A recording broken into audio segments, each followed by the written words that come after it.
Hello, welcome to Today in Space Live. We have the Space Talkers here with us today. Welcome everybody to Today in Space. Shit. What up, Andrew? There we go. What's going on? There we What up, go. everybody? It's live. It never works quite how you think it's going to work, but that's what makes it live. So welcome everybody. We have a bunch of people checking in on YouTube, Twitch, and Facebook. We're also live on X. We are here. The crew is back to recap Artemis 2. Space Talkers live. Matt, Caitlin, and Andrew, thank you for joining us. Hello. No problem, man. Thank you. So if anyone is new, our crew here took over, jumped in when I needed help. I wasn't going to be there for the Artemis 2 splashdown. Matt, Caitlin, and Andrew jumped in, did the live broadcast. You guys did an amazing job. I haven't been able to tell you guys that in person yet, but you did. You guys saved my ass, and you also did a fantastic job. So thank you so much. Yeah, thank you. It was a blast. Yeah, totally winging it.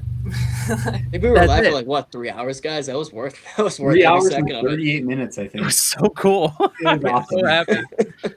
And I mean, the main event pretty much carried. We didn't have to do too much carrying for your podcast, anyways. It was pretty wild. Like, it was fun watching you guys watch the live stream. I was at a wedding, so I was like catching it. I was checking it in live, and you guys were just in it, locked in, and that was like, I was just so excited. It was just people that love space hanging out and reacting to it live. It was great.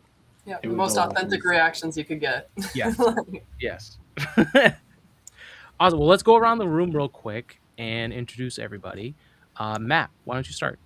Hi, guys. My name is Matt. On Instagram, you can find me at AstroDad86. I do astrophotography. Amateurly, of course. I wouldn't call myself a professional yet, but we're getting there, I guess. Yeah, that's what I'm doing. Awesome. Andrew, what about you next? Hey guys, my name is Andrew. I am an astrophotographer as well. I would say amateur. I'm still working my way up. There's still a lot to learn in this hobby. I run an Instagram account, APA Astro. And yeah, so that's who I am. Big space nerd. I'll tell you that for a fact. In good company. That goes for all of us. Yeah. Yes. And last but certainly not least, Caitlin. Hello, everyone. I'm Caitlin. I am not an astrophotographer particularly, but I do study astrophysics. I like physics. I like astronomy. I specialize in it. So this is definitely totally up my alley. And I just started my new channel, Think Space, specifically for science conversations and astro and those kind of focused topics. So if you guys want to go check that out. Yeah, definitely do. Definitely do. Especially if you're a fan of this podcast. Caitlin, you're doing a great job with that. Thank you so much. Awesome.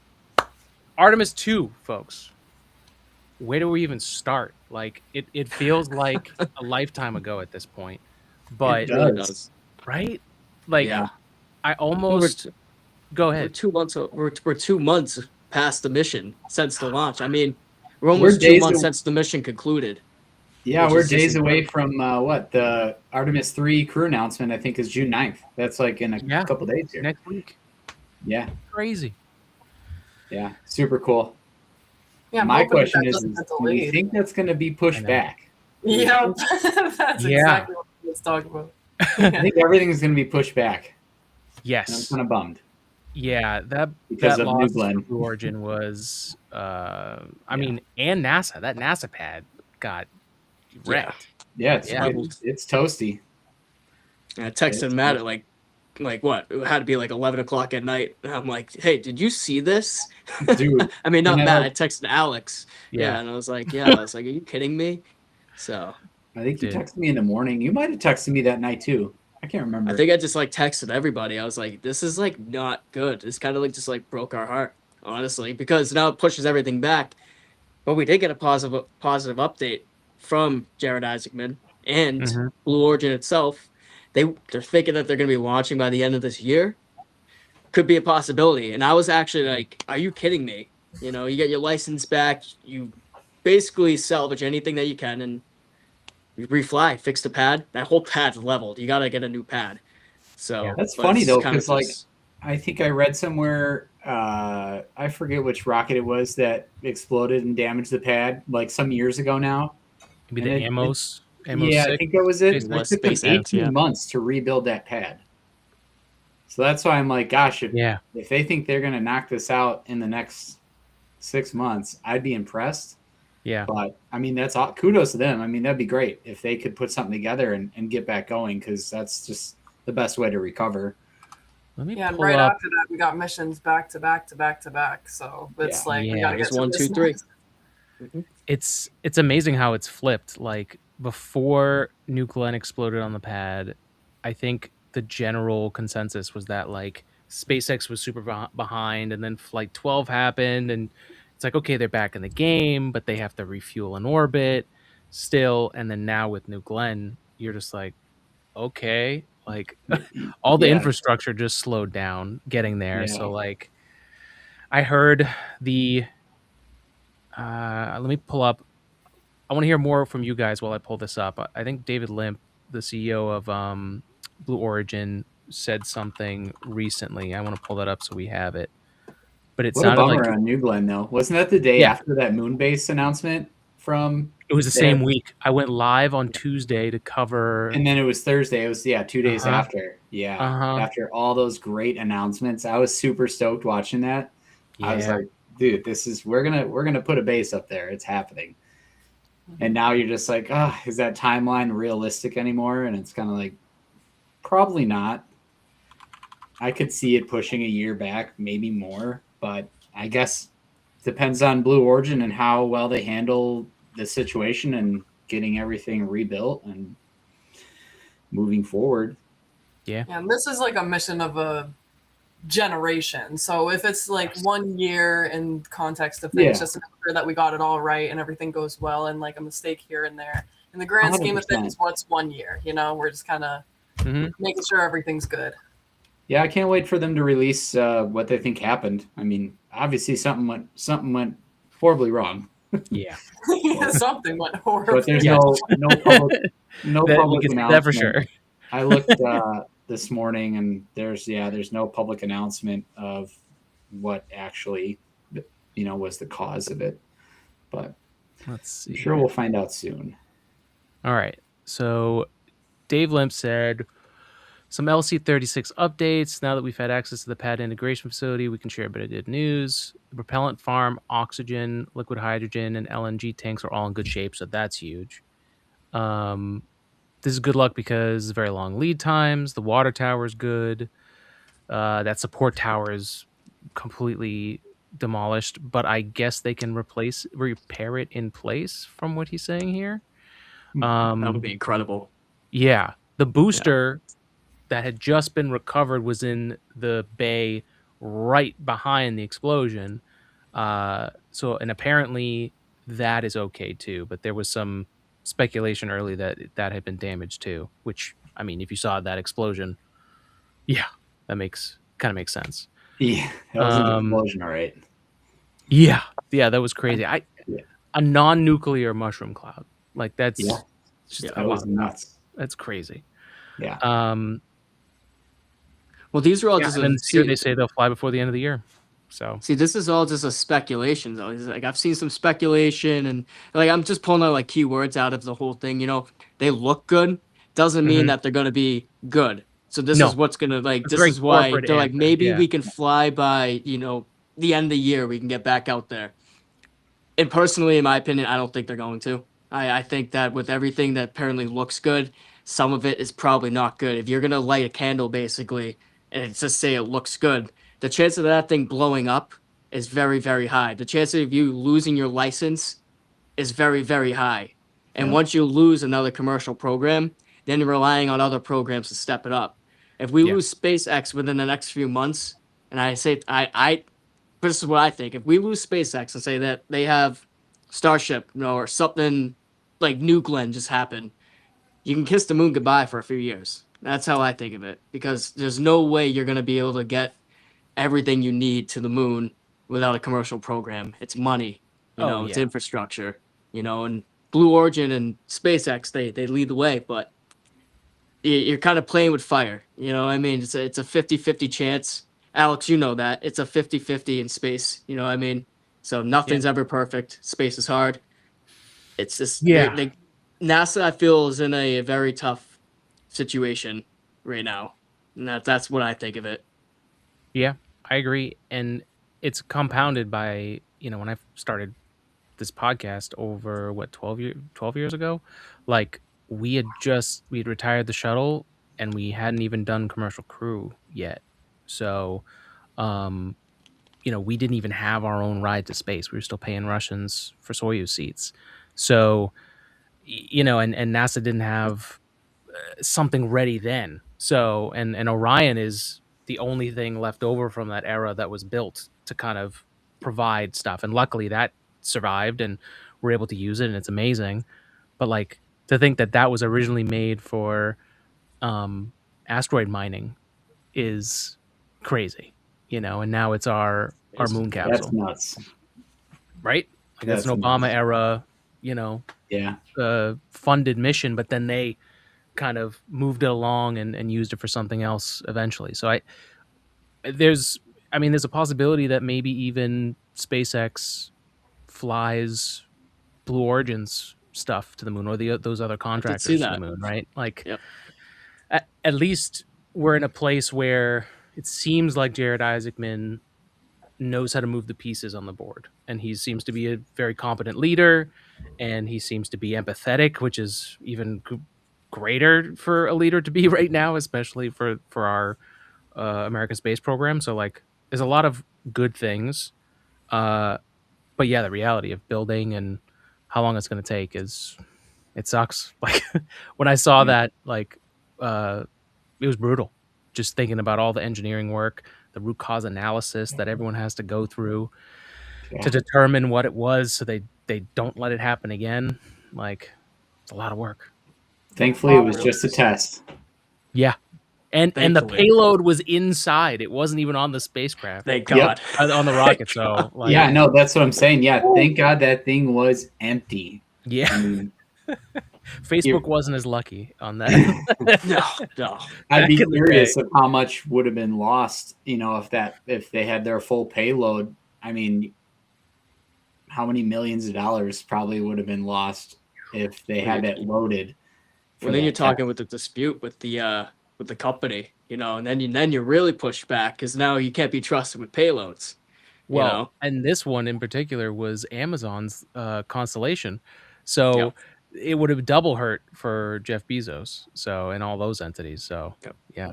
But he just launched like a week later. He just launched, and that was like Amazon satellites. Yeah. On an Atlas, Atlas 5 it was, something like that. It was like one of, I want to say it was 4 launches to put up their constellation, and that was they like split it between the different providers. Yeah. Too many satellites, guys. Too many. It's controversial for sure. I mean, we're streaming on Starlink right now. Which is pretty cool. Okay, well, it looks like the stream works good. We don't need another 100,000 of them up there.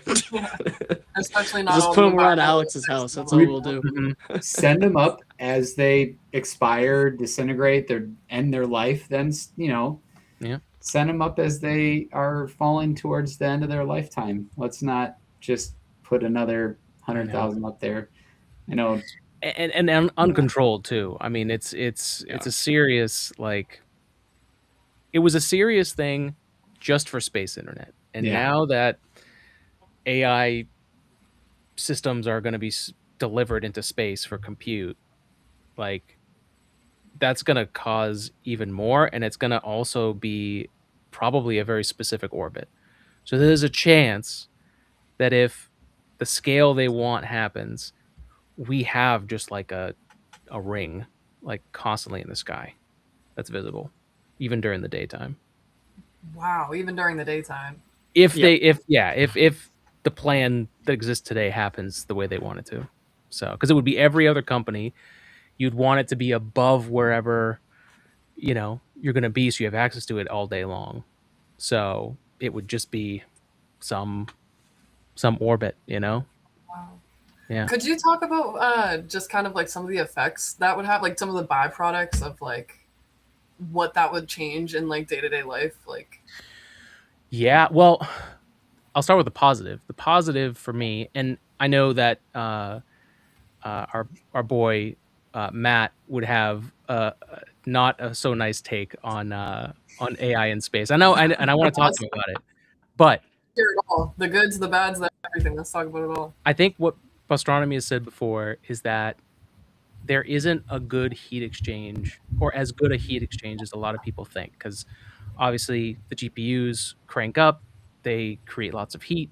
The heat's got to go somewhere. So on Earth, they're using water cooling systems and all these different ways of trying to cool it, which is causing a lot of issues in those areas where these big data centers are being made. So from that perspective, I want the heat dissipation to go into space where, you know, it's not affecting the planet down here and the resources down here. You could use solar. I'm not convinced that it's not possible to do it with solar, but you'd have basically little GPUs on these satellites going around the Earth, and then people could just basically ping it anytime they need to use something. Um, so that would be good to get the effects from Earth up into space. If we did that, then with something like Starlink, like the thing that we get from the Starship launches is that like 4K live feed of Stuff's everything incredible, happening, isn't it? right? Which is Yeah. really cool. That from a space exploration perspective could be very valuable, because like right now, the moon, and talking about Artemis, the moon has no infrastructure at this time. So we don't have internet, we don't have GPS, we don't even have visuals on the whole moon right That's why now. everything was being pinged back, Alex. That was the whole thing. You know, and then you had to Yep. wait for the SD card to come out of the camera when they came back to Earth. Mm-hmm. So there's nothing live. So basically that starts conspiracies. It doesn't If you help them. think of it. No, Yeah, not one Yeah. bit. yeah.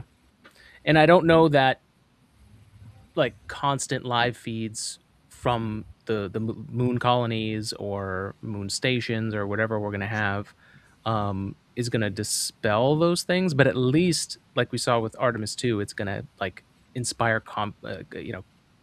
conversation, right? Get Yeah. people excited. They're gonna be able to jump into um, a mission brief or something like that. Maybe they're doing whatever they're doing, lunar operations, whatever. Maybe they're just eating breakfast. I don't care. Like people, Yeah, people regardless will of watch the it. Yeah, consistency, Yeah. give somebody like an insight to what they're doing every single day, whether you believe they're actually going there or not. We can see what they're doing. You know what I Yeah. mean? It's not going to be like some like, oh, they're going to the moon. What are they doing up there? It's like, I don't know. Go check in. It's like you can go check. yeah. So, internet satellites and AI in space could help a lot with that. Assuming that there is a heat, a heat dissipation delta that they can achieve, right? They can cool down the GPUs, that they don't overheat. I mean, it's possible that we start getting like little spheres, not little, but like orbital spheres of data centers and other things. It could double for compute for anything that they need on the moon, like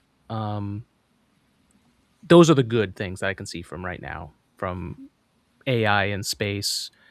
I think it's something that could solve something way ahead, which is a Mars mission, a solar system mission, where your deep space, there's no backup coming, and your communications are 3 to 15 minutes there and back. So having an AI like a computer on Star Trek on your spacecraft to address those things in a time, like you could plan out your whole mission architecture, build out a system, a database of even the scenarios you trained for, and so you could have that AI talk and communicate faster to the crew than you would from the ground station. So I see the potential of that, but that's like 15 years at the fastest, when that happens. So yeah, but that's my take. I do want to hear what everyone else thinks, especially the astronomers, because I think it affects them the most. I think it's the night sky. It's imaging with satellites traveling by every few minutes potentially. It's going to pose issues to Streak right the across the hobby. picture. Yeah. I mean, we already deal with it. We already deal with planes and satellites leaving streaks. But, when you're going to talk about tripling or quadrupling the amount that are up there at a pretty rapid pace, they're going to be more prevalent and probably cause a lot of issues for imaging. A lot of frustrations, probably. So, yeah. Especially in a hobby where, like, for instance, astrophotographers, we do a lot of guiding, and if the audience doesn't know what guiding is that we have an extra camera on our telescope system that basically locks onto a star and it sends pulses to the mount. Yep. Right there. Yep. Matt's pointed it out. Yep. And so I see mine right in front of me right now with my whole setup. But long story short, that little guide camera locks onto like a program called PhD2, or like for our instance, we use an ASI Air. So it's basically PhD2 just compressed down into a very small computer, very small, more efficient software. But that camera locks onto a star and it sends pulses to the mount. And it just basically fixes its tracking, because a mount with a lot of payload on it, plus the main imaging camera, it cannot actually take maybe more than a minute's worth of exposure without getting star trails. And you don't want to get star trails in your shot. Now, relating that to satellites, you get one perfect frame. It's like most of the time now, it can be ruined by a satellite. And then when you plug them into post-processing software, so in our case, we use PixInsight, sometimes decoding cannot read that, and it actually blends that satellite into your image, and it kind of just screws up the whole entire image, because then it's very tough to even just get that one little bright streak out of your image. So that's why I'm not a fan of satellites. I've seen them every single night that we have here, and it's honestly, they come and go, but they're more frequent. They're not like they were when I was 5 years old. There's a lot of them up there now. It's insane. But I get it, the connectivity, I get it. Like I know what they're trying to do, that everybody has a purpose, they have a mission. Yeah. But like, going back to Alex's point, I mean, it's gotta I'm losing my train of thought thinking about it, but it's something that it's crazy. I'm like, sure they can think of a different way. Yes, and so my smart telescope from Vaonis has a mosaic mode that counteracts the streaking. So if I do an image in mosaic mode, it's going to take captures and take squares to fill a larger image. And so what ends up happening is, like, it can filter out if there is a satellite that trails through, but you still have the other stack underneath. So I don't know if that kind of stuff is going to become open source or like available to other, telescopes, which I think will help. It's not going to solve the problem, and like classic long exposure is still going to be affected by it. But I think there's things we can implement to make it so it's not a disaster. Oh yeah, what do we 100%. think about the light pollution, you guys? Do you think we're gonna, like, especially if we're like tripling, quadrupling it? You know what I mean? Like a little satellite going across whatever, but when you whole entire orbital around the Earth is filled with these satellites, just filled with stuff reflecting the light off of it constantly. We already have to drive 8 hours to Cherry Springs next week to get a picture of the stars. You know what I mean? So it's definitely gonna like affect a lot of that, even just like the quality of life aspect of it, not the astrophotography or just anything, just people wanting to look up at the stars and not seeing anything anymore. There's going to be generations of people that get born on Earth and don't see the same sky, and like that's always been true consistently, like growing more light pollution and less of an ozone layer. But I just think it's going to, like how you said, Matt, it's unnecessary to just keep going. It's like there's a point where it's like, all right, this is enough. I think. We have internet in some pretty, with Starlink, we have internet in some pretty ridiculous places that we really don't even need to have internet. If I'm in the middle of nowhere hiking or camping, like I probably don't want internet. That's probably part of the reason I'm out there, is to get away from connectivity. So like now having that ability, it's like, okay, cool, let's go camping, and then everybody's just on their iPad. Like I having internet everywhere I think is not crucial, but I get it. I get having another point. source, Yeah. satellite source of internet, that gives you internet in a lot of places, but like how many more satellites do we need to, I mean, what are we trying to do? I mean, every nook and cranny needs internet. I mean, let's be real. I'm sure there's some places that don't need it. Yeah. But I understand the longevity and like, trips to the moon, trips to Mars, trips farther out. I understand definitely having infrastructure for it. But I just hope that maybe there'll be better ways to, project that internet versus having, launching another 50 to 100,000 satellites. Maybe they'll figure out a way to do fewer and just have them either more powerful for emitting signal, something like that. Yeah. Yeah, I don't know. Yeah, I wonder. It makes me think about like we've had satellites for a long Yeah. time Oh in yeah. in a lot of different orbits. So like, Yes. has that been a problem in astronomy for like a while? But it's just because like there's not that many that it's such a rare event, Yeah, I think or it's just because they're few and far between, Huh. whereas now they're just continually adding, so they're just Right. becoming more frequent.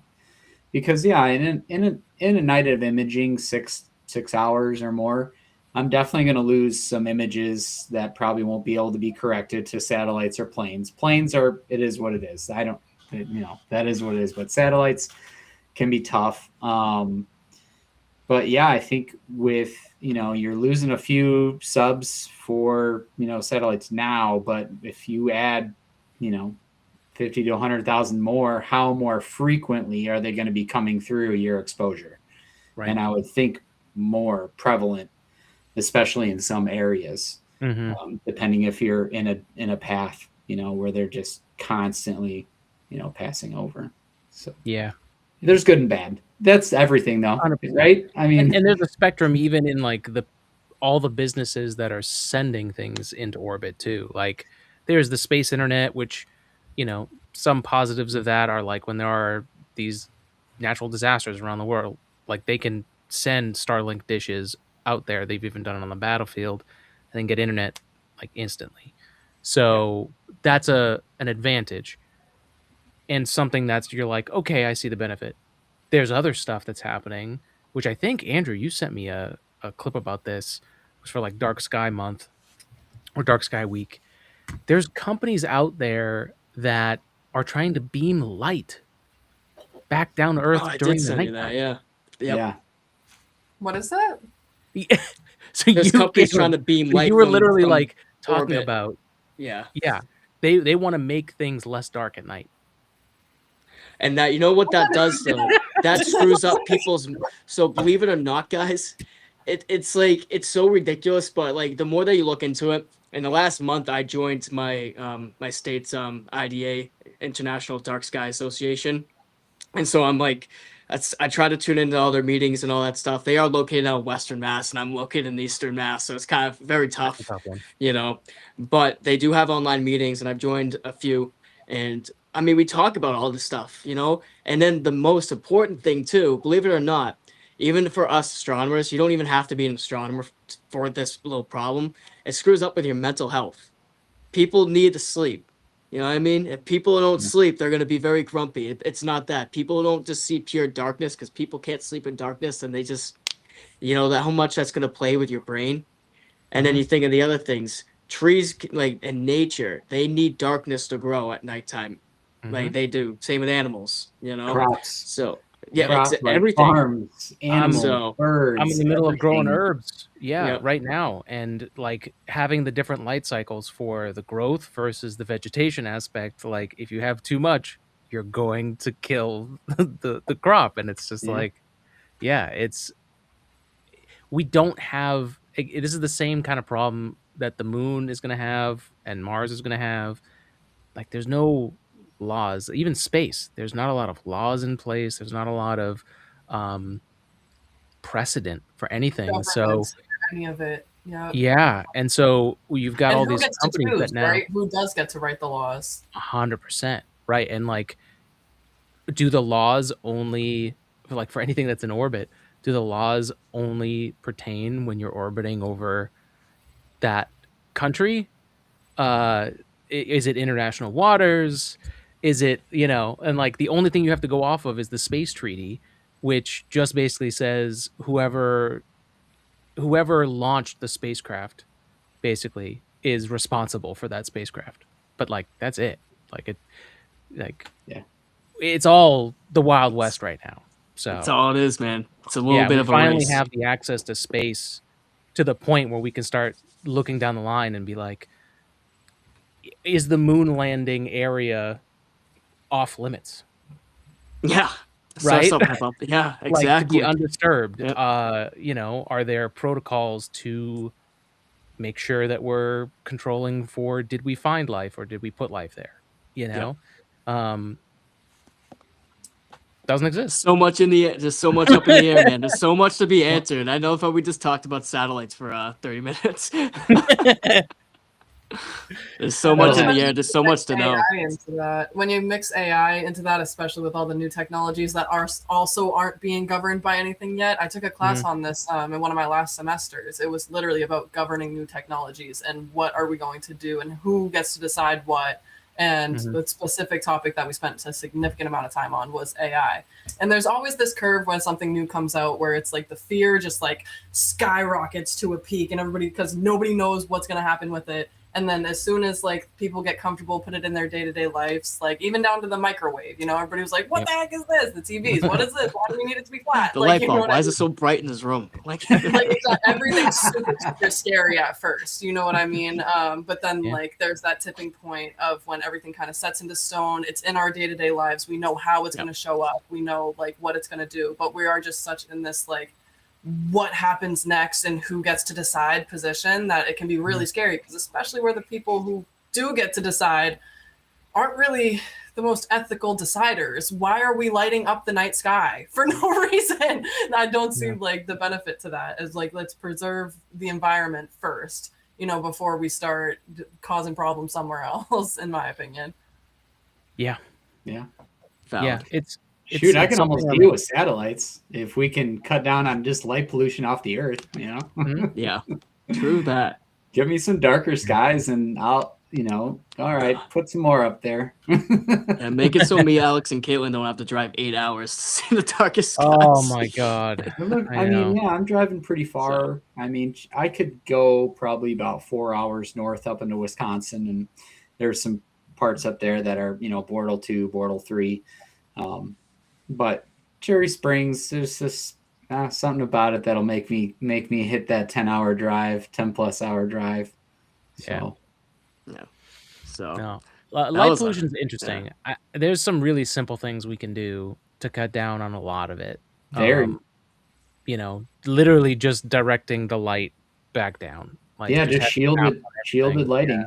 Yeah, it's almost as simple as that. If business and companies building, especially new stuff, just shielded lighting outside, like.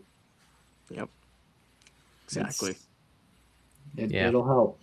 Mm-hmm. So the technology thing is, I love what you said, Caitlin. Like, so having worked in the 3D printing industry, I saw that same kind of like trend, but from like the developers of it. So like, there's the hype of like, oh my God, this technology can do everything, and everyone's like, we're gonna take my money, like let's invest in this, and then like the hype dies, and then there's the crash now where the money pulls out. Yep. Like, and you're just regular like day-to-day basis use of it. Mm-hmm. And then it's, what do you do? So like right now, the 3D printing industry is like in that place where the internet was when it crashed, the first time. All those big companies that like became rock star stocks and then just poof, like they don't exist. Like Amazon's one of the few that still exist, and that made it out. So I just finished my first book, shameless plug, but it is relevant here. So the 3D printing industry went through that. I believe AI is going through that same thing, and we're still cranking up with the hype of it. Yeah. I do think there will be a crash at some point of just there's just too much hype. There's too much profit chasing, because I don't think profit's a bad thing, but obviously profit at all cost is a problem. So we're at that point. The investors will not get the return that they wanted, and it will crash. Then you figure out, what are you going to do? So I just wrote my first book on 3D printing, the book of uncommon sense 3D printing, because I'm a maker. I'm someone that like enjoys the process of making parts, bringing ideas into reality with this technology. And just like AI, there's going to be a lot of really cool uses for it at some point. And so right now what I'm trying to do is give back that like tribal knowledge that I just had from the last 10 years of working in that industry and share it with people. So then the idea is to make an AI that actually helps people to 3D print. So Chat 3DP, it's there to help you 3D print parts. There's software in there that helps you do things that when I was working in as an engineer in 3D printing, I wish I had. So like I'm using AI to code all that stuff, and the idea is to help people do more, to go from being a consumer to being a producer, so that everyone can have manufacturing at their house, like in their home. They can leverage it how they want. I don't see AI being used like that right now. Like the more I talk about it with people, the more I realize how much of the approach of these AI companies is just backwards. Like it doesn't really make a lot of sense. Yeah. It does feel like that is almost being like forced on us too. It's like not Mhm. like the average consumer is like going out because they're interested in getting this AI thing and bringing it into their house. It's more of like they're downloading it on our phones. You look Mhm. up on Google now and it's like you can't even get just a regular answer. It's like immediately using Mhm. AI. They kind of like give Yeah. us no choice to it. So it doesn't have like that same integration into, all right, well, we're going to use it for this and this is what people want. You know what I mean? You can turn it off on Google. I turned it off. It's just Yeah. Oh, you annoying. can? Yeah. Yeah. If you don't click the, you want to use, Google AI, I just say, nope. I'm good. Just give me my OG Google, please. So, Yeah. yeah, Well, AI is, I think it's it's going to be trouble. I really do. definitely. I I mean, think there's going to be a lot of issues that are going to arise. there are now. Like There really are. Yeah. I made a server. It's on my PC here, right? I can have comfortably 1,000 customers on that PC. I don't need more than 1,000 customers for a while. And what are I'm the not going to be. specs to hosting a server like that can host 1,000 customers? Right now, I've got a 24 gigabyte GPU, an NVIDIA RTX A4500. So, it's 20 gigs. I'm sorry, it's not 24. But I'm also not. So this is getting into the weeds of it, but the approach of all these big data centers is like power. Like we're gonna use the biggest GPUs, the most thing, and we're just gonna like Hulk All the RAM. through. Yeah, all of it. And All it of it. and it requires insane amounts of power. Like some of the power that they're talking about for like a decently sized AI data center right now is the same pull as like a city of like 18,000 homes. So like the amount of power that's required for that power is obscene. And we like I if you're just efficient, if you're not just like we need to spec out for the the that everyone in the planet uses it, then like okay, yeah, that's where you get to that, I guess. But you don't need that. Like as a maker, and this is how like I think about things differently. I was thinking about efficiency to start. So like I'm only allowing it to 20 gigabytes is what I have. So I'm going to queue people up, and the task is going to run whenever the queue freeze up, but it's not going to run everybody at the same time. That's where I think everyone thinks about it. But if you're trying to sell on a dream that AI could one day be this god, then that's where you end up. That's why you're building a data center with all this power. If you're trying to help people, you don't need all that. Yeah, like So IBM, they have a quantum computer that when I was working on it, they give you a certain amount of minutes per user. They give you about 10 minutes a month, and it's based off of how many people are using it as once. Like if I use it for all of my projects, I would always do my homework in the middle of the night, so it would process in like just a couple seconds, and I wouldn't use up all my minutes. But if I did it, say, like in the middle of the day when everybody's running their stuff, it's going to eat up another like 5 or 6 minutes, and there goes all my usage for the month. You know what I mean? So it was about like timing of like when people weren't using it. And they do offer simulators in the meantime where you can just like kind of play around with it, and then when you get to the circuit that you want it to, you can send it and then use your minutes on the actual quantum computer that they host. Cool. Crazy. That's kind of cool. It's really cool. And anybody can sign up. It's IBM's Qiskit, Qiskit. Cool. Sweet. That's cool to know. I like what IBM is doing with AI. They actually have an open source called Graphite, I believe it is. It's very good. I'm using it in mine as one of the options. So Cool. it's cool. I mean, I think the underappreciated advantage of AI right now is building your own locally, because I think what these big data centers are is just a way to figure out what everyone's thinking, so that way they can build the next thing of where the demand is. Yeah, not to bring back up the satellites again, you guys, but it definitely feels like it's starting to edge towards like surveillance state purposes of like really getting into those nooks and crannies of every corner of the world. They really just want to know what everybody's up to, because it's all these companies, they're not turning to what they originally were for. They're just data collection centers now, especially things like Google. You know what I mean? They're just training AI constantly, and they're basing it off of the information that they're getting from how people interact with it. Yeah. The good thing, and I want your guys' opinion on this, I do think their approach is flawed. I do think that you are what you eat, even for data, right? Like if you have crap data as a scientist, you're going to make crap science. Like that's just kind of how it works. And so like at a certain point, if they don't get new things, like if the humans using their system are not adding their humanity to it, like AI is not just going to think, or it could think about things, but only simulated synthetic things. Does that have any kind of basis in the real world? So that's a disadvantage that I think the approach has. Yeah, totally. I think that definitely brings some nuance to the conversation, because it's like, who should be training these AI bots? And you can see, especially like in the beginning, when I think it was what company went out on Twitter and made it was like one of the first Twitter bot accounts, and they just kind of put it out, and it was being trained by its responses, and within like 45 minutes it was racist.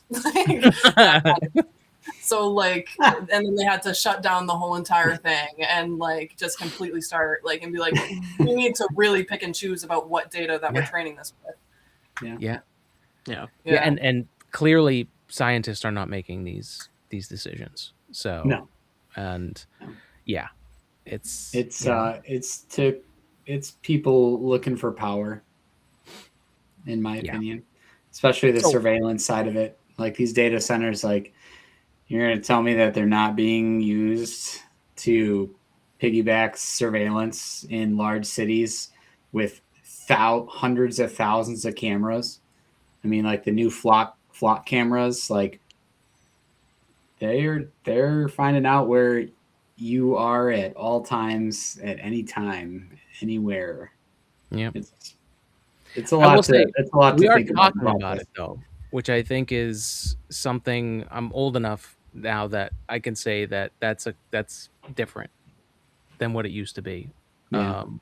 I think and we can make choices to ethically go about it. You're hosting your own server. You know what I mean? That's amazing. I've been like wishing I could do that and now you're inspiring me like, oh, it really is just like a couple steps there. And I don't have to like go to these companies ever again. That's like kind of the best part about social media too is that like we don't have to just listen to the headlines and like what the big companies are doing. We can like really talk to each other and say, no, it's just as easy to do it yourself, you know, and kind of change the culture of things and talk to people and kind of run it from the bottom, and don't let just like the companies at the top. As much as we can't control how many satellites they put up into orbit, we can control, you know, how much AI use that we use as consumers.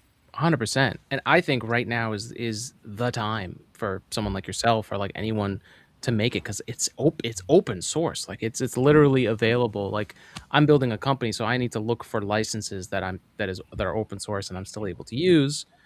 But you know, even with that limited filter, like there's so much that can be done. And I think once that hype happens and the fall happens, I do think that we'll finally, just like 3D printing's at this point, like my job right now, other than talking about space and with awesome space people, is to help people make things for themselves, become manufacturers at home with 3D printers, find the potential of it, find the uses for it.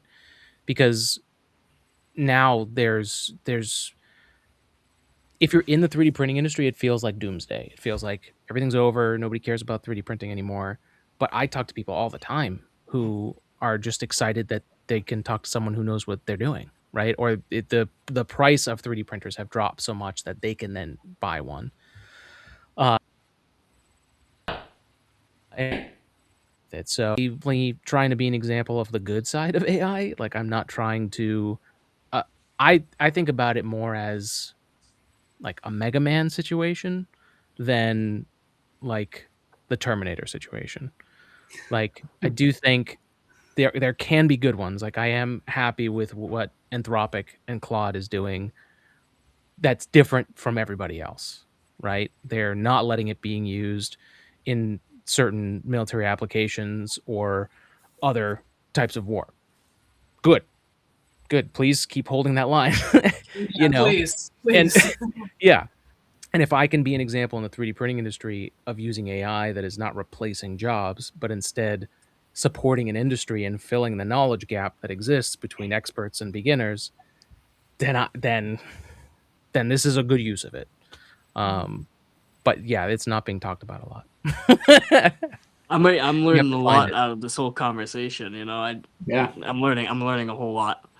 So There's a lot to I'm it. not as inclined as you guys all are on AI, you know, but I mean, I'm not that that's why I'm just sitting over here and I'm listening, you know. But all thank I you know is for. like, I mean, do we think that the AI curve is going to be the same thing for like the Artemis mission? You think it's like on the curve of like, we're going to the moon, we're doing all this stuff, we're going to go to Mars next, and we're in that hype phase? Like, what do you guys think the tipping point is going to kind of be for that, of like what's really within our reach within like the next couple of years?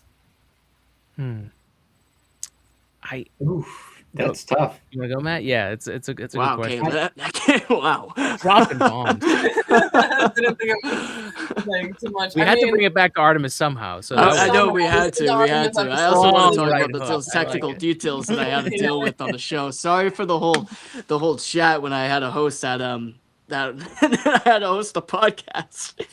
Is it different? I kept having the video lagging out per minute. I had to run away for a minute to go use the bathroom, and the video lagged out. And Matt texted me. I'm like, oh god. That was funny. So yeah, that was funny. Oh man, never run a podcast, guys, on your laptop because it just won't work. In like. You were like where in your basement? I don't have an office, so I'm actually at my grandmother's house right now. Believe it or not, anything special, but all I do have is a corner. I will say it's just a corner, but it is a nice corner. It's a nice corner. It's very professional, Alex. It's very fine. professional. It's nice. The sound deadening's cool. Yeah. Yeah. Okay, so to try and answer that question, I don't even know if we're doing anything different from the moon missions from the 60s and the 70s. So I'm not even sure if we've even like taken off hype wise. Yeah, I think Artemis 2 was huge, and like how technically strange it advanced was now too.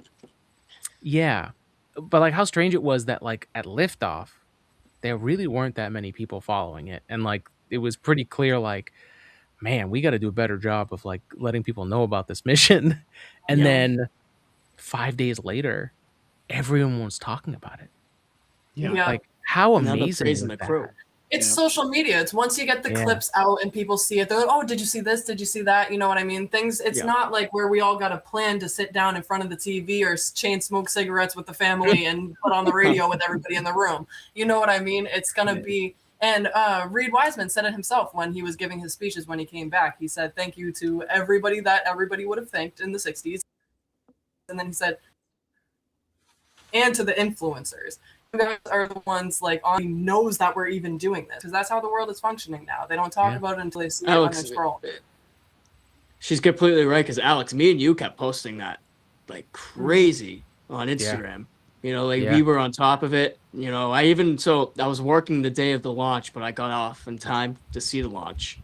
And this is at my previous job. We had a TV right behind the counter, and I was like, I didn't even ask my owner. I just put on the Artemis 2 mission. You know, every customer that walked in could watch them suit up and play their little card game before they went on. Yep. Before they basically walked out to the van and then were on their way to the pad. But the amount of people that didn't know that was happening is insane. You know, like that's the main thing. It was so underplayed by news agencies. There was so much stuff going on. It's like these are the moments that unite people. These are the moments that basically live forever. Like these guys are pioneers for what they did. This whole entire crew.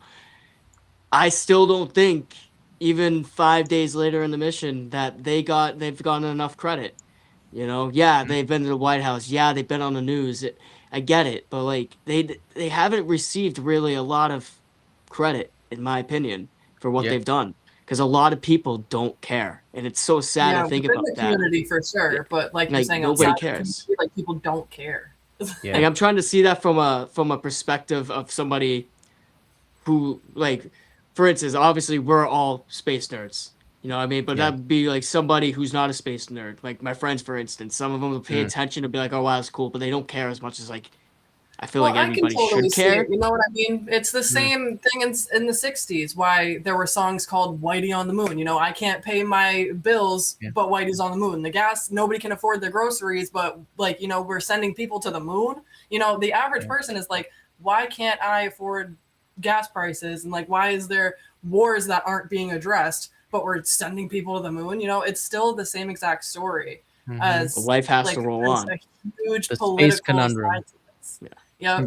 And a lot of people, when they talk about the space race tipping off, they always say like, oh yeah, and then public interest declined. They don't really, and then at most, maybe they'll mention the Vietnam War. They don't talk about the civil rights going on at the time. They don't talk about like just the average poverty crisis that was going on and the issues that needed to be addressed and everybody wanting to be addressed on Earth before we go somewhere else and start doing a whole nother story there, you know? And I've seen a lot of the same opinions on social media from people during the Artemis mission. And that's definitely what inspired me to be I'm going through a whole entire list of all the space missions ever. And I'm totally going to be mentioning all the social context around every single year, because that's what drives this stuff. You know what I mean? Is public opinion on it. And if people are actually interested in it. But at the end of the day, like you said, these conversations, whether people are saying conspiracies or just like looking at the pretty pictures, like whatever type of hype we can get, you know, like this is what we're looking at. And especially it's so important to explain to people, you know, directing that anger towards NASA when we're in such an like education crisis in this country is not where to put that anger. You know what I mean? Look at the military budget versus NASA's budget.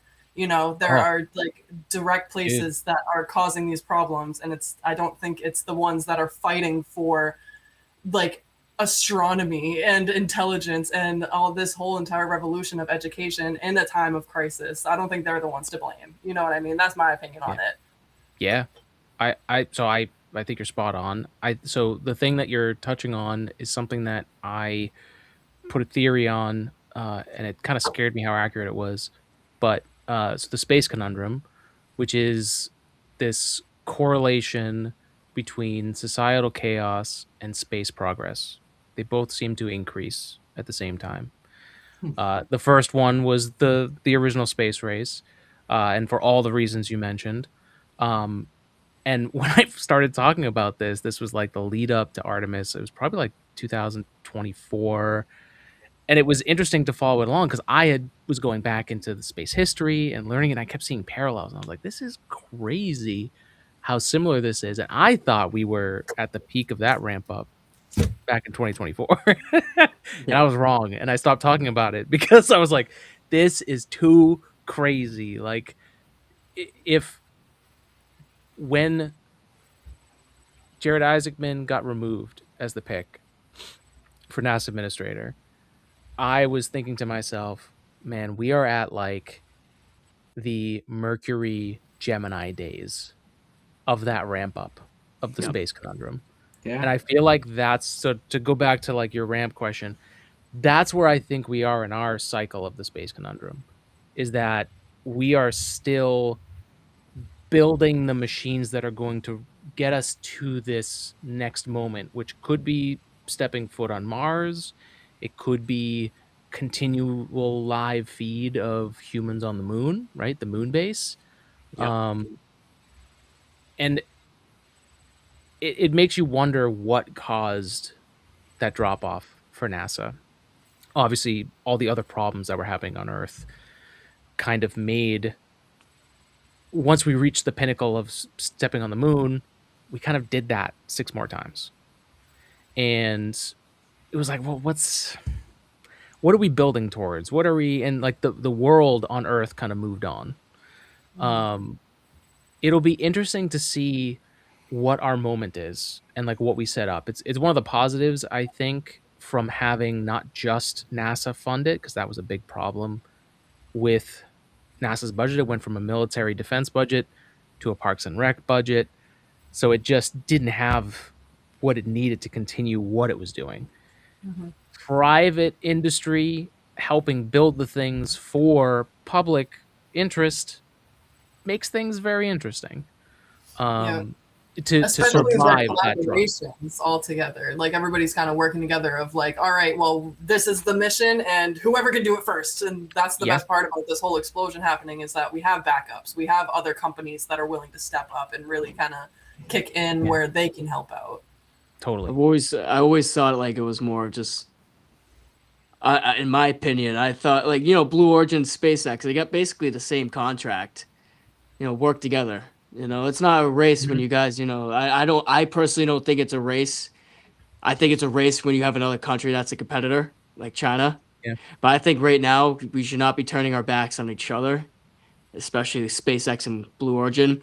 Instantly, when New Glenn blew up last week, Elon Musk went to Twitter, and his statement that he let out too, it was great. It's like, keep your head up, basically.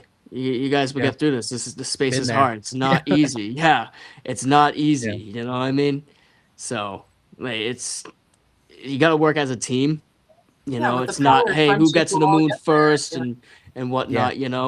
So because who's gonna get there first? Basically, when you have 2 American programs working together, America. So if you think of it, you don't fight inside. You fight what it's thrown at you from over there, not from within. Yeah. And I think it's very underrated, but I think just good leadership goes a huge way. And Jared is a good leader. Like, he's a great leader, one of the best, man. He still needs time before I can call him a great one, but what he's done at NASA, especially for the Artemis 2 mission, like NASA streamed 24/7 out of the blue on that mission. Yep.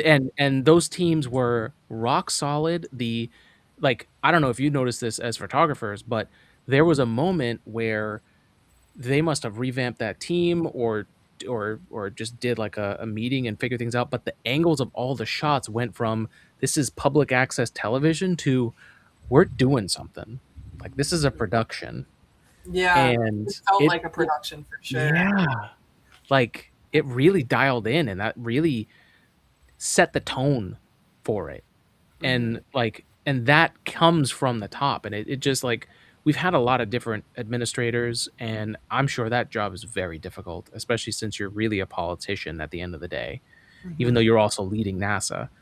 Um, so I don't even know what it's like to do that job, but however he's doing it seems to be the best we've seen since maybe James Webb. But that could be too early to say that, but it's I just crazy. I mean, watched look that look what he's documentary doing the other now. night. Yeah, he's doing the Roman Grace now, and it's launching in what, September? Under budget, You know, they just ahead of time.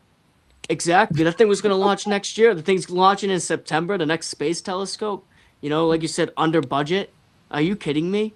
And they Yeah, just closed up crazy. the primary mirror. So that was the last time you see all the engineers, like, and all the photonics and everybody, all this engineers and scientists are like Honestly, waving to the thing as they're like closing the primary mirror up because that's the last time you'll see it. Next thing you know, in September, we're wow, launching that thing from what, Cape Canaveral? I think So so. I think, yeah, Yeah, Falcon Heavy. Yeah, yeah, Falcon Heavy. Yeah, that's right. I'll be watching that one live. Like that's, hell yeah. but you see, everything's budget friendly. You got to work together, you know, and that's the main thing. And especially with the Artemis program, we have so many countries coming into the Artemis Accords now, which is unbelievable. Yep. When did this program started? When it was under I think it was Artemis. under Trump's yeah, it was under Trump's first administration, right? I think So so. yeah, so I've been following it for a while.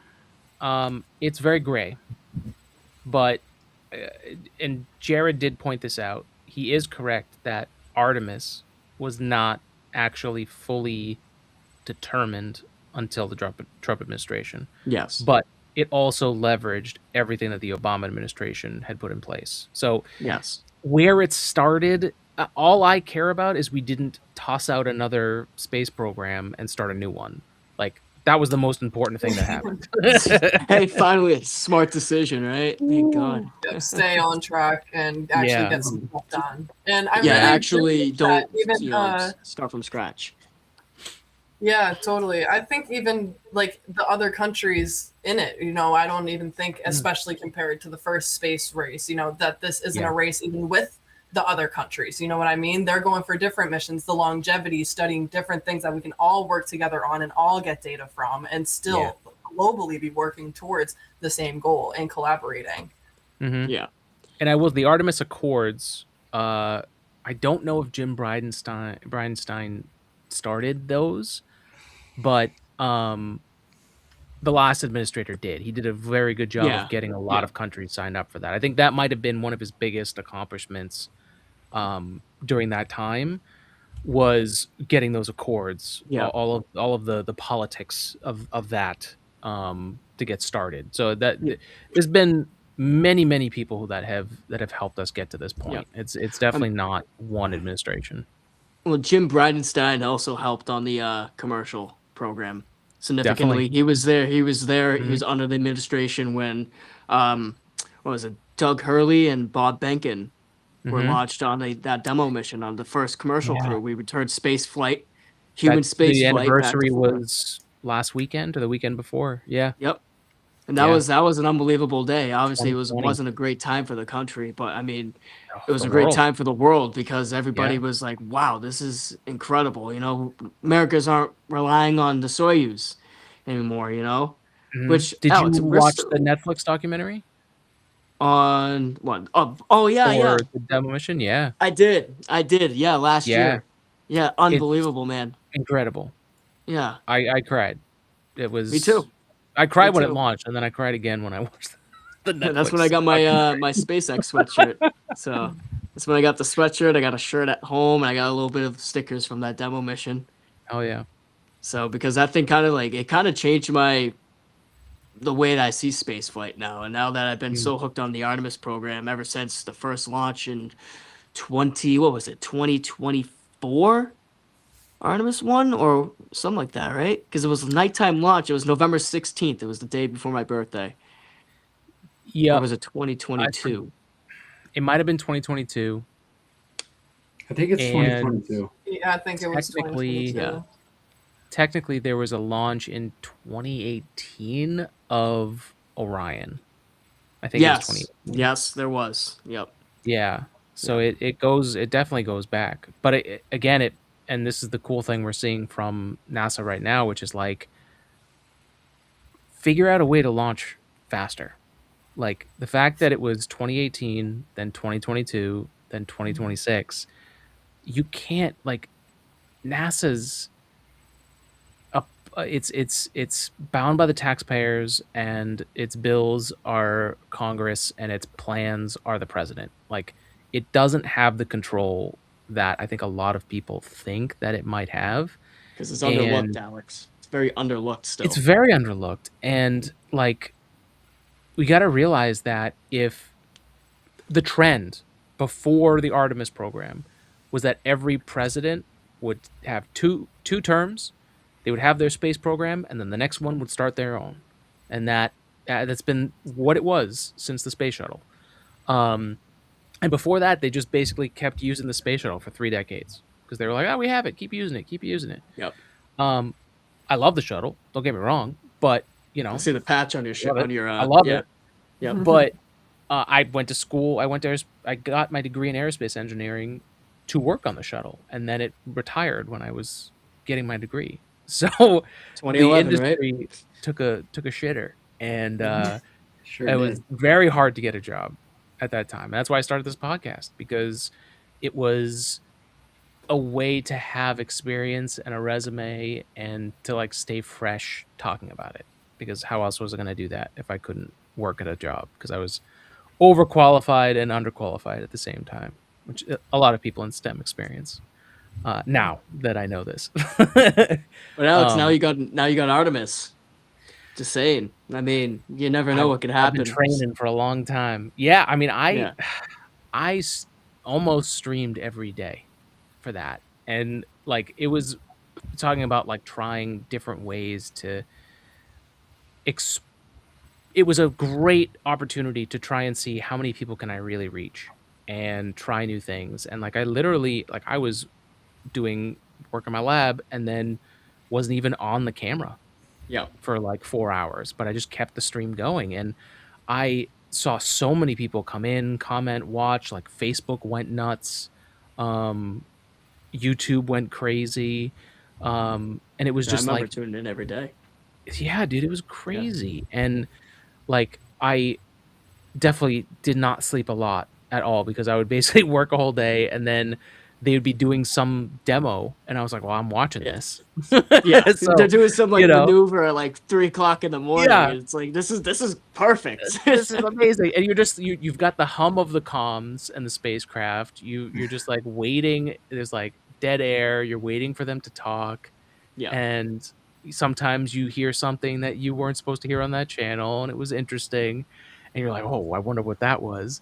And like the it was toilet. just like, it literally felt like there was one day I remember that I stayed up until like 2 or 3 in the morning, because that was when the astronauts went to sleep. It might have been that first full day in orbit Yeah. before they hit the translunar injection. I think they were demoing the spacecraft, which was so cool to watch. Yeah. Victor Glover fly that thing. Oh, unbelievable, man. Hell of a pilot too. He is so much. He was so fun to listen to. Oh, Like all all of them. of them. God, were. so oh my Chemistry God. between them. They're such a good group. Oh my Yeah, god. I wish I could see They every really did come together as one. It was wild. Yeah. Like they were Yeah. always on the same page. Mhm. And that was super fun to watch for sure. I think what Yeah, reunites so a lot of important people too space. is the Carol's Yeah. Crater talk. That was kind of Oh my god! I've heard insane, you so many know. people I say mean, that. that one I remember watching that live. It was actually I great. bet. It was great timing because I went on my lunch break. It was like 1:30 in the afternoon, and I'm like, I'm gonna go check on them and see how they're doing. And then they're in the middle of talking about Carol Crater. Somebody's crying. I'm like, wait, what just happened? I go to Twitter. know. I'm like, they okay? They're like, oh, this is what's going on. I'm gonna start crying. Yeah, I totally did. I Yeah. was tuned Yeah. in Yeah. like the whole entire time also. I feel like it like stepped into my dreams because I just had it on TV constantly. Yeah. So it would be those like 2 in the morning like, waking me up. I'm like, what is going on? And Yep. the morning playlists that they have were hilarious. There was just Oh, such a yeah. personal touch Yeah, to the it. morning playlist, the wake up songs. Those Yeah. are that was funny. I added all of those to the playlist we have on Spotify. I was just like, they're all going on there. Yep. Christina Um, Cook was not happy when they turned off Pink Pony Club right at the chorus. Yeah, like, yeah, we were about to sing that. Go on. Like, Oh my god! That And is when funny. the toilet not working Oh, or having issues, that was the We're first toilet. issue, Alex. That was the first issue was they the had first with this issue. mission.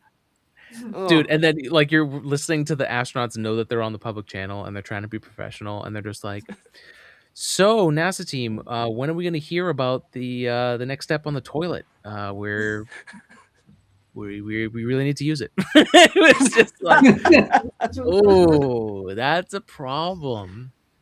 And that was crazy too. That like it was such a cool example of how nothing ever works like you think it's going to work, and especially on the first time. And they had to institute a role in the spacecraft just so that the vent on the toilet would would thaw because it kept freezing on them. And it's like, what was it like for that team to like institute that program and like and guess how that inertia is going to affect the spacecraft, and are we going to lose comms, is the dish going to be in the it's just like Yep. all these crazy things that they had to pull off. And they like it's just kudos to that entire village that got everyone there and back safely. And they were all calm and collected, all filtered down. My grandmother used to say the fish rots from the head. I know a lot of different people from cultures have a similar thing, but like bad leadership does not make for a good team scenario. And No. everything lined up for NASA and the Artemis 2 mission, and having Jared at the top of that, I think just solidified everything that they had been working on. And it shows you how important teams are, and like a mission complement of people, like how important that group of personalities, traits, quirks, like all of those things on the crew that's in that spacecraft, because you're basically in a tent all like for a week. Was it almost 2 weeks? Yeah, And it's about what, like 11 13 days? Right? 11 days. yeah, 11 days, yeah. like that's a crazy adventure. Mhm. Like, and yeah, you ever get to the third day of a sleepover and you're just like annoyed with somebody? You're like, get out Ready to of go my home. face! Like, I just like I want to be alone. Like I can't even poop alone. I can't even poop. like this whole entire mission. I don't know how they kept their cool. They must have like gone through extensive, and I did see a lot of stuff about that. They went through a lot of extensive mental health protocols before that they went to Yeah. make sure that they individually could handle this and as a team be able to handle being in such a confined space. Yep. And I can only imagine how like polarizing that claustrophobia will feel when you're like in such a small space, but like you're literally in space, like it goes on forever. You're in the most like widest place impossible that we know about, but you're still confined to such a small little area. It must make them go crazy, you know? there's like this much between you and that. Like, Yeah. yeah, One it's thing like goes sleeping wrong, arrangements one thing sucked. goes inside, you know?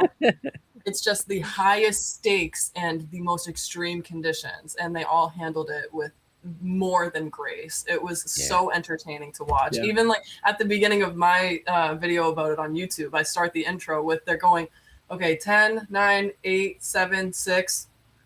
Like start doing the whole 6, 7, like the relatability and the humor. It's what gets people talking about it. It's those little clips that get on social media that those 5 days later afterwards, now everybody's talking about it, you know, and they're looking forward to the next one. Everybody's talking about it, and they're buying merch. That's what they're doing. Yep. Yeah. Has anybody Completely. seen the little plushie that Yes. they have? Yeah. I'm getting mine in the Rise. mail this week. Oh, nice. there you Yes. go. Yeah, I bought a second Yeah. one for a giveaway, so we will be doing that at some point. There you go. That's But cool. yeah, Cool. How much for that those? was fun. You know, like Definitely that one. yeah, to like I think they should still have them, but Mhm. Yeah. it was cool that they did a competition for like someone to draw it, and that's the one they chose. Oh my Like god! in It was, retrospect, like it was perfect. Like I saw people complaining about it, of course, on everybody's X. gonna complain about something, but at the end, Someone's gonna have something to say about Like, something. come on. yeah, at the end of the day, us space nerds, we freaking love that stuff. Come on, you kidding me? Yeah. So Jared's been saying he coined the space loving community, and I think that's the great way to like kind of describe a lot of us. Is that like it's just like we love space. We love the idea of space exploration. We love the stars. We love what it does to us.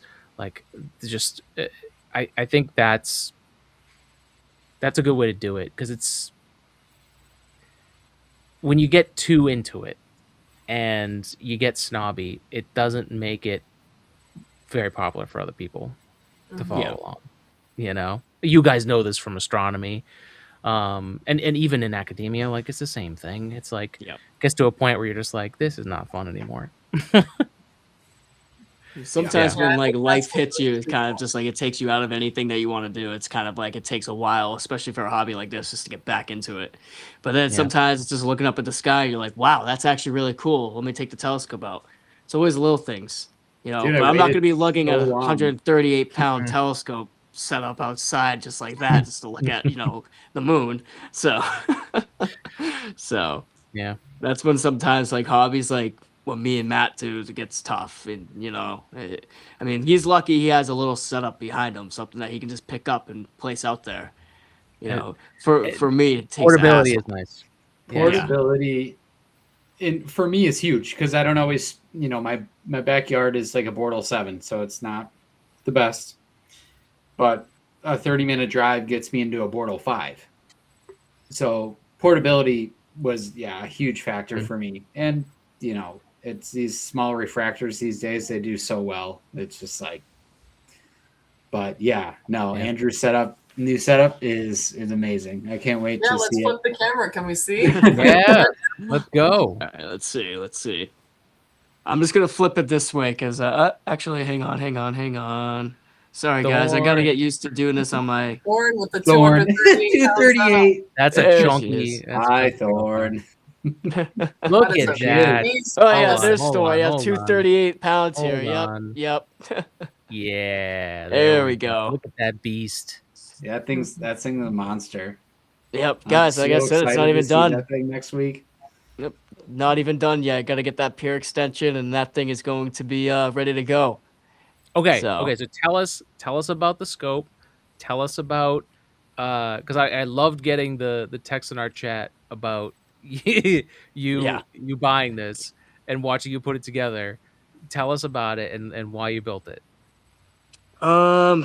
I'm gonna flip the camera for this one. That's what I'm gonna do. I want to talk. I want to see myself talk.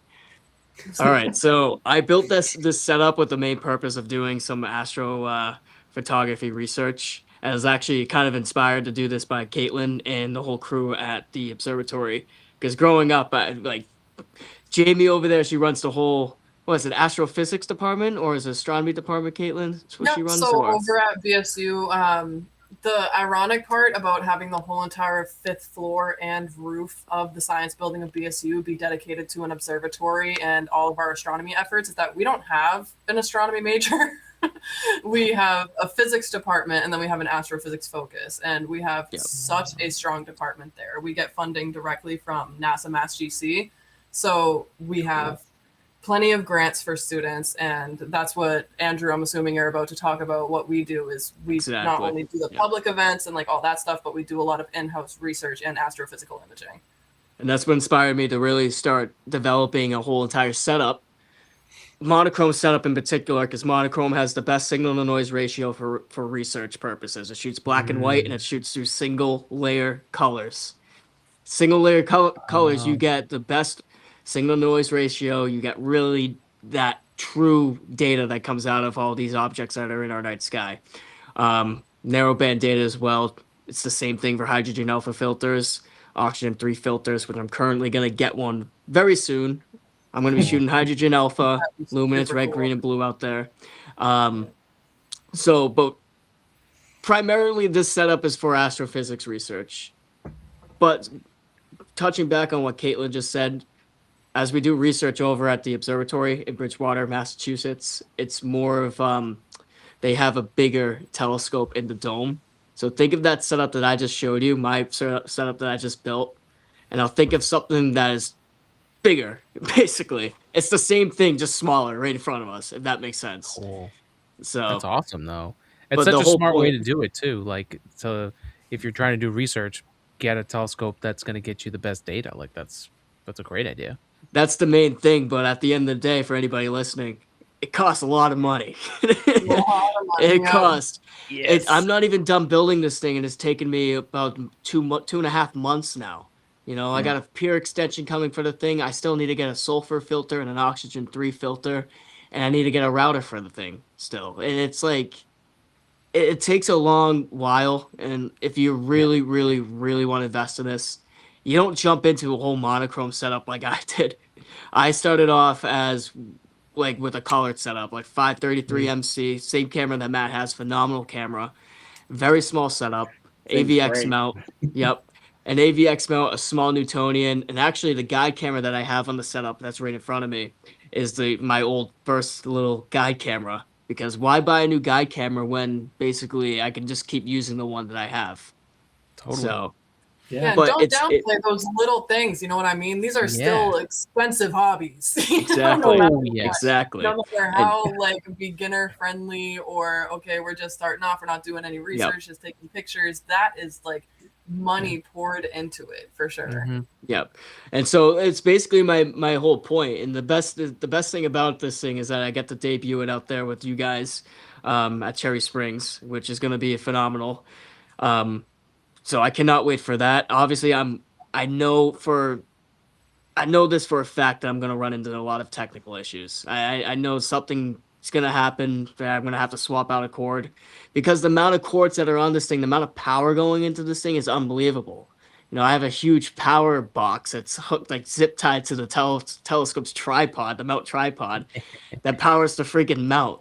You know, like That's dope. it's insane. And then the camera powers a few other things as well.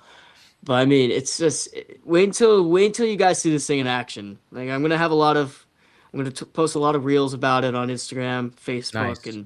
and whatnot. I think I'm gonna Yeah, plan we're on gonna going be live blowing out up there this once. week. Exactly, it's gonna be Cherry Springs Star Party for life. Oh yeah. So, Oh, but yeah. I mean, it's gonna be one hell of a setup, and I cannot wait to share what I get with that setup. I'm like losing words talking about it because I'm so excited to use it. Yeah. But it's just It's the passion. Yeah, it It's really his passion is. project right now. Yep. I've had That's what people I've been reach out to me saying. on Instagram that I haven't even talked to in a long time. It's nobody I grew up with. It's people within the Mhm. astronomy community, and it's Yeah. kind of just like, wow, this is insane. I actually had some follower the other day reach out to me and say my channel's an inspiration to them. And so I don't even know who they are, and they're located down in Texas. And I don't even know who they are, but that means I have followers from all over the world, and I'm very grateful Yeah. for that, you know. But I cannot wait to share with you guys and the whole world what I take with this setup, you know. Yeah, man. So I'm it's gonna super be excited for your You have to transition go buy your from second astrophotography to research. 127. yeah, for it's Thorn. it's kind of insane because Caitlin, I wanted to incorporate both. I have that astrophotography skill. You know, you have to have patience for it. That's one thing, Mhm. especially Oh, for yeah. monochrome. Yeah, monochrome, you're doubling everything basically. You're doubling the time that you stay up per night. You're gonna lose a lot of sleep when you shoot monochrome. But Yeah. like Caitlin just said, It's so much data-rich photos, though. It's so right. worth it. It is so Exactly. worth it. And then you can still take those same photos later on and stack them on top of each other and put them all together into that astrophotography pretty pictures if you want. Yeah. Anyway, you know. yeah. That's right. I texted Thorn today. Thorn's That's gonna right. flex Yeah. on us. Yeah, Thorn. That's it's gonna be in the next 5 years. Don't worry, or maybe more. It is. So if you guys gotta go check out Ransom Observatory's channel on for right. all the audience in here. It's unbelievable. Yeah, His if we're setup gonna that talk he about has. some serious setups. He's Yeah. a bit of a celebrity now.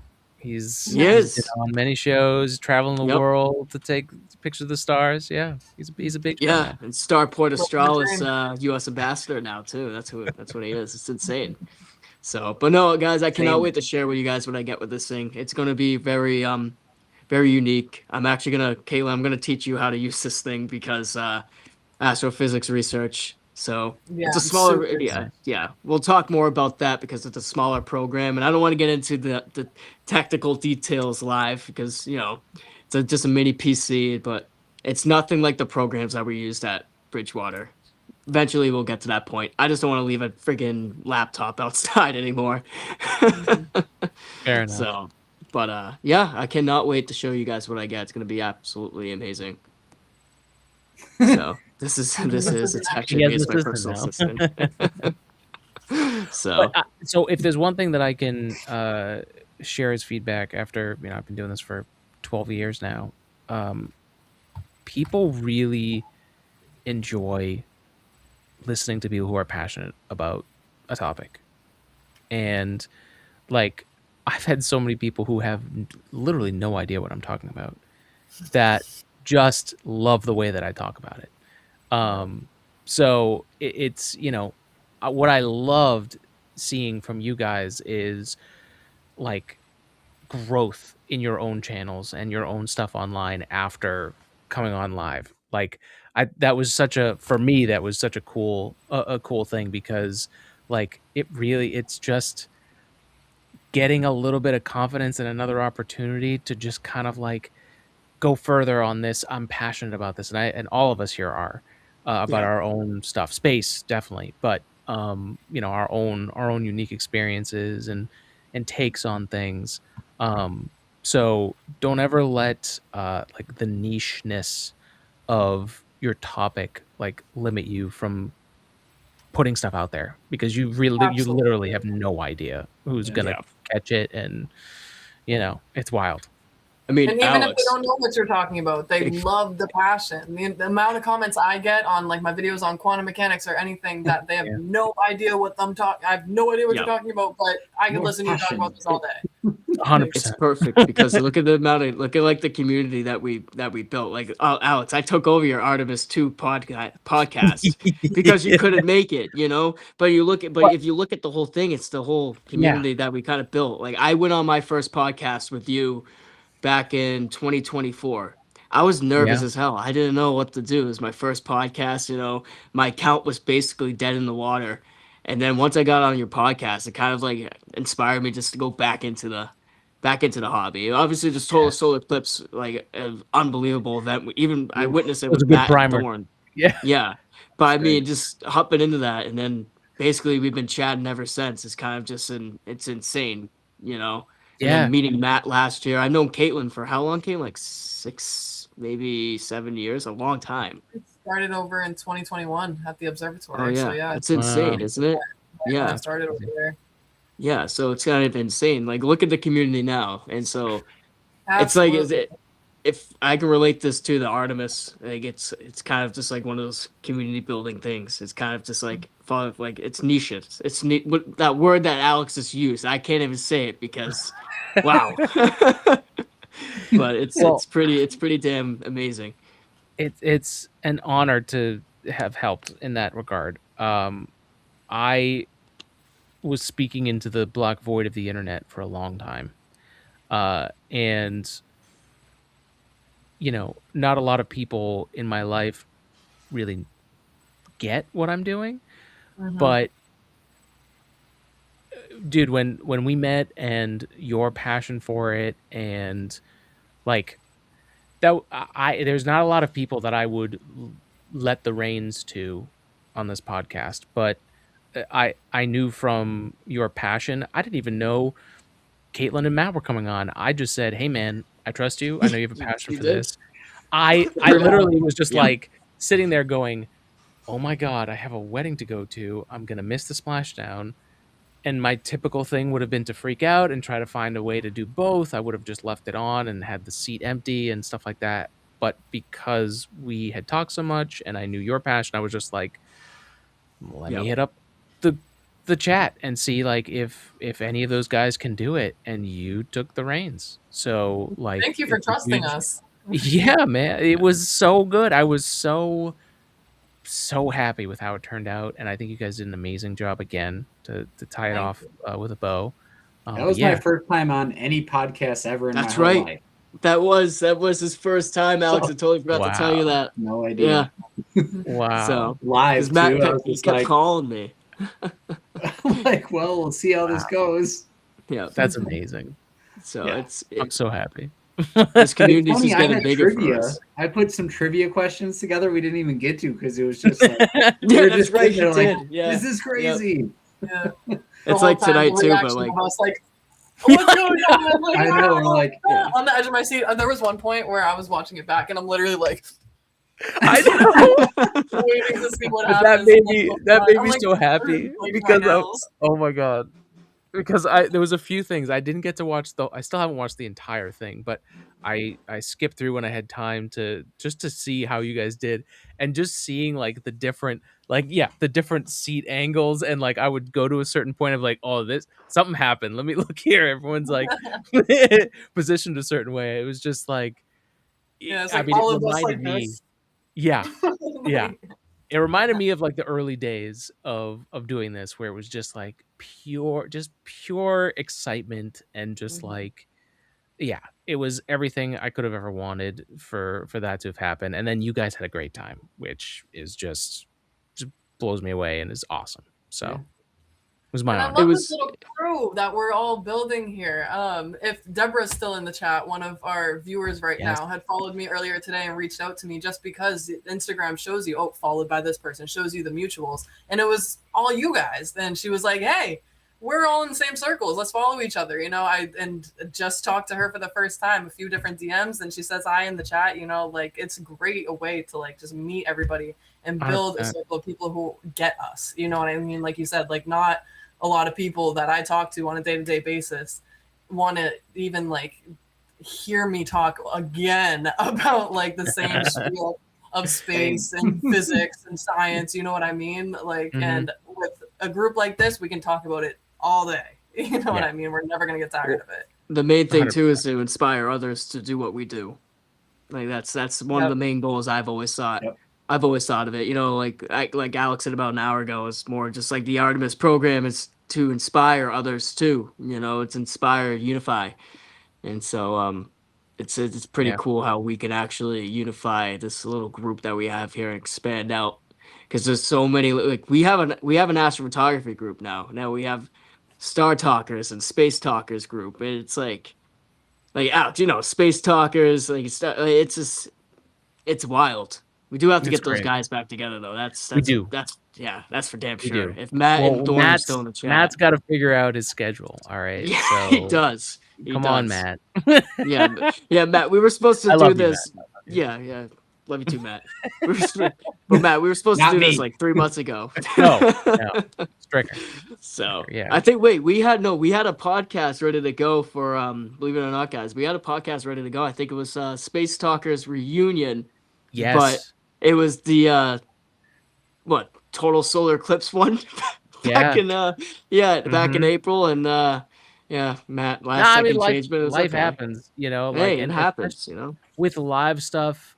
I mean, and just doing a podcast and guests and stuff like that, you have to have so much patience, because like it's almost like clockwork, where like you'll have scheduled an interview with somebody for like 2 weeks, and then like there's the 24-hour mark, and then there's like the 2-hour before mark, and any of those there could just be complete chaos, and like they just can't show up. So like you're always prepping for like this is gonna happen, and it's like a launch, where it's like I don't know Yep. if this is gonna take off today. It could scrub, or it last could week, launch. I don't know. Or it could blow up and ruin all the next launches in the next Oh, yeah, couple of months.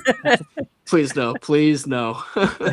What happened at the Yeah. Today in Space podcast? I haven't seen him go live in like a month. Oh, his Starlink broke. Yeah, seriously. Yeah. Oh All my right, we'll God. have to do a live from Cherry Springs. Oh That'd be yeah, sick. totally. That's another Yeah. reason you got to We come out. will- So we can I'll do a bring it down to live that. That'll be dope. Star Yeah. Party podcast. Gonna do another vlog of the whole Cherry Springs trip, and it won't I'm take me so- 7 months this time because Yeah, I already Caitlin, have the 7 channel up and months. running. Your Well, I had Andrew to was vlog telling was me- great. brand. Andrew was that? literally Vlog was started great. telling me about it Thank right you. away. He's like, "Yeah, we're making this vlog. It's gonna be awesome." And then like 1 month goes by, 3 months go by. I'm like, hey Andrew, I'm like, where's this? Did you guys actually make a vlog or did you not? Hey, I had a Caleb degree deleted to all the finish. I footage. had a degree to finish. And then the second Fair I enough. wrapped up, I was like, all right, let's go back, get all the footage together, and put something up there. Yeah. But but I'm you glad did it. to have Like, finally that's gotten this channel. No, off it the turned ground. out That's it turned huge. out great, and the Yeah. second one will probably go a lot smoother because I mean, yeah, there's a lot of new stuff that I think you were going through just to learn how to put it together anyway. So Mhm. it'll Yeah, it'll now be I nice. know like kind of the narrations and the like Yeah. kind of clips that I'm looking for. It was kind of Yeah. all just like B-roll the first time because I had no Yeah. idea what I was looking for. Just like, okay, record everything and then we Yep. can narrate it later. So that's what Yeah. kind of like took the time Cool. instead of just like clipping it together and posting it somewhere like how I could have just like right after it. I wanted to sit in front of the camera and like really tell the story of how it Yeah. went. But now I feel like I'll be able to do that through the clips now that I know what I'm looking for. And Mhm. I'm super excited to put it all together. It's gonna be. I hope you guys have your camera ready faces on because I will be here the whole time, like recording every second, asking We're questions. bringing cameras, that's for sure. Mhm. Yep, Absolutely. we talked about that one today. Yep. Yeah, So, we did. I have a question for you guys. Not to mean to go off topic, but what was your Sure. favorite Artemis 2 part of the mission? There's so many to choose from, but if you had to pick one out of any moment that happened in this mission, what would you pick? And tell me why, because I am actually curious, and I have mine already picked, ready to go. And I've always wanted to get this out because I feel like everybody has their own favorite part of the mission. So many So components you to go it. It's first amazing. while I think, because Yeah. there's so many. I gotta think of one. How You about you go first? Me first? Mhm. Yeah. Okay. I would say honestly, believe it or not, guys, like I said, there's so many to choose from, but I'm gonna say the launch. I think the launch and the anticipation was unbelievable, rushing home just to see this thing go up. So happy it got scrubbed an extra 10 minutes because I was like, all right, I'm not ready yet. Like I just need to take a deep breath. My new telescope that's right in front of me arrived that day. It arrived right Oh, before wow. launch, so it kind of adds the Epic. emphasis to it. But it was more just like seeing that launch day, leading up to launch day, and I see a lot of people posting on Instagram launch photos of just the rocket itself, and they're putting like the Apollo 13 soundtrack over that because that's one of the best space soundtracks I've listened to. It's true. But it made it sound so like it's just I don't even have the right words for it. You're looking at the SLS system, you see Reed Wiseman, Christina Cook, Victor Glover, and it was Chris Hansen, right? No, not Chris Hansen. No, Jeremy Hansen. Jeez, that's funny. Anyway, I saw a Chris Hansen video the other day, guys. But That's no, funny. He's on the brain. He's on the brain. Jeremy Hansen. But I saw Yes. them all suit up, and I was like, wow, this is like an insane moment. So because like you see him playing cards and whatnot, and it's just like, wow, like, you're playing cards, you're getting suited up, but you also see that they have like their game face on. They know what's at stake. You're getting strapped to a bomb, basically. It's kind of just like Controlled explosion. basically. But it's like the walkout too, like the nostalgic vibes. We haven't seen an actual walkout, like something with that Motion, yeah. magnitude since basically the Apollo missions. And walking That out of was that still same door, alive. going to the vans. It's like, how can you not smile and be like feel like such a proud moment in that moment? Like that's what I find crazy. And as soon as that thing lifted off, I think everybody was like this, like holding on to something because you don't know what's gonna happen once the thing lifts off the pad. But once it goes supersonic, you're kind of just like, all right, now you can take a deep breath, and then you get to your stages and all that stuff. But I mean, just knowing that we were on that trajectory to the moon after launch and leading up to the launch was just kind of just surreal, honestly. Yeah. So a good that's call. my favorite moment, guys. That was my favorite moment. Jeremy Hansen. Yeah. Dude, I Remember saw that a name. Chris Hansen video the other day. They keep popping up on my YouTube. It's so it's but you have to watch him because the guy's funny. I guess I'll go. I mean, mine's short but sweet, but this mission had a lot of historical moments. But I think the biggest one, is that we went the farthest we've ever gone from Earth. which was what, 252,700 something miles, I think, All roughly. 13. Yeah. Yeah. 252,756. And I think that is remarkably amazing. It's absolutely amazing to think that we had a crewed mission and we built a entire, ship to send so far away and return safely from such a far distance. Because you went 252 there, you got to come 252 back. So when you put it all together, I mean, you're talking 500 something thousand miles traveled, which is, I think that's probably like my favorite part about this whole mission, and is that just the distance that we traveled and how well everything went. So making history, one launch at a time. But there's a lot of historical moments through that mission. I mean, obviously for Which is many my reasons. favorite moment. The picture of the braids. I loved it. It was like, oh my gosh, braids in space. Like so many historical moments that happened. And it was so cool to see. Yeah, And first woman to the moon. Pretty cool. Yep. Woman, first person of color, first Canadian. Yeah, first non-American. Yep. Huge. Pretty awesome. Like how many boxes can we check off this time? Like it was really getting down to business. Like we're going the furthest we've ever been. We're doing the first. Like it's like everything about this mission was like just huge. And I think the effect of that and the inspiration of that was really my favorite part. And because there were so many moments that were like that. I saw so many pictures of kids in front of the TVs with their space helmets on again. It's like everybody coming together and like all of these moments actually doing what we wanted it to, inspiring people. I have a question. Maybe Alex might know. So this crew obviously was amazing. As far as crew choices for upcoming missions, will we have a repeat of anybody that was on this current mission? I did see something about that. I think there's a lot of interest for that. I think the Artemis 2 crew is a special place in everyone's hearts. Yeah. And I think in a lot of ways, many people feel like they should have, because we loved them so much, they should be the people to step on the moon. What's cool is that they are doing, like they came back from that mission and basically went right into like demoing stuff on the lunar surface, doing sims for spacesuits and stuff, using all that new knowledge that they had and giving feedback to make it better. So like I that'll be interesting.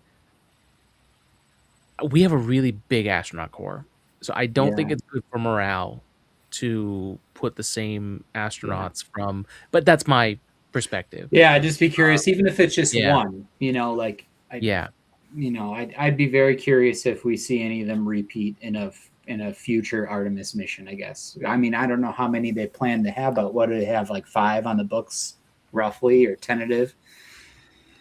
I'm trying to think, because Artemis 5. And again, it may not be totally up to date, but when I was covering this back when they chose the Artemis 2, I mean, there was 20, 25 people, astronauts that were in that group that were technically eligible for it. Yep. So that is definitely interesting. But I don't know. Yeah. It's going to be, I mean, it's weird because now Artemis 3, you're not going to the moon. No. So, it's an interesting thing if you get picked for that mission. Like, it could be very valuable for that scenario where if you're the one that's now the expert, the only one in the universe that knows how to dock Orion to Starship, to dock Orion to the Blue Moon lander, that's an advantage. Yeah. I mean, Victor Glover is the most expert pilot, I think, across old and next generation spacecraft right now. He's flown basically everything. His resume is unbelievable. Unbelievable. It really is. Yeah. He's got a list. Yeah. He's got a list. Yeah. So I don't know. It'll. I think there's, to me, it's the morale of the whole thing. Mhm. The astronaut corps. I don't think that's a smart thing to disturb, but Yeah. I could be wrong. Could be Yeah. I'm wrong. kind of with you on that one though, Alex. I don't think it's a smart thing to really disturb. It's like an equal Especially on the opportunity body. thing. Yeah. Definitely an Yeah. equal opportunity thing especially with the amount of people that are in the astronaut class. Everybody wants to go to space. You're not going to wait another 10 years to go to space when you're already qualified or overqualified, Mhm. So, unfortunately, Well, in my opinion, I don't think we're going to be sending these people back. So, for a Yeah. little while. Yeah. So, at least not as a crew. Yeah. yeah, that's what I think. I think there could be not as a whole crew again, but I think you might see an individual or so be sprinkled into one of those missions, Definitely. potentially Artemis 4, like a Glover or somebody like that, with that just extensive resume in space time. So Yeah. it's hard to see. We'll see. I mean, We will. I guess we'll see in a couple days, in a week, less Tuesday. than a week here. So, or Yeah. about a week. Yeah. Yeah. Caitlin will actually be driving out to Cherry Springs. And while that announcement happens, I think at 11 Nice. o'clock. Yeah. Alex, you planning on going live that day? We'll be live. Yeah. Nice. All right, we'll join in. We'll be We'll here. definitely join in. Awesome. So, Yeah, I guess to close out, my favorite part of the mission was Lunar Science Day, when oh, and man. specifically like Yeah. the breakdown I don't know like why that one flew over watching my head. That was the a good lunar one. science team watching the lunar science team work together with the crew to do science live and all that research was, I mean, we want to talk about listening to people passionate about their jobs. That team Dude. was so good. It was like some of my best memories going to school for engineering or working in industry has been being in the same room with uber talented people that can communicate to you why it's so fucking awesome what's happening. And like, they were so good. I was getting chills just thinking about it. And like that moment when they saw the flashes on the other side of the moon and the consoles like losing their That was mind, like unbelievable, dude. that Oh was my like god, that was my unbelievable. favorite thing. And like they panned back to the, I don't remember what the name of the team was, but they had that whole team in the back that was just working on lunar science, and they're going nuts. I remember I was sitting in my den watching this live on the TV, and I'm like, "Are you kidding me?" This is before the solar eclipse that they saw again. Well, this is like, Yes. yeah, and it was like, "Holy shit! Are you kidding me?" They They were started like freaking out. resetting, Like, they reported were like 3 so flashes. excited. It was nuts, dude. Like, Oh my god! what a wild, there's so many things about that entire mission that were just, everything fell into place. Yeah. It really did. I mean, Copy Moonjoy, man. Copy Moonjoy. enjoy. Mm-hmm. So it's Moonjoy Moon, right? I mean Moonjoy June, I think, right? Something like that that NASA's doing. I think they're doing something with the Moonjoy thing. I So like today is like artists or something like that this week have to send in like a painting or a drawing of the Artemis rocket taking off, and we'll pick the best one. Something cool. like that.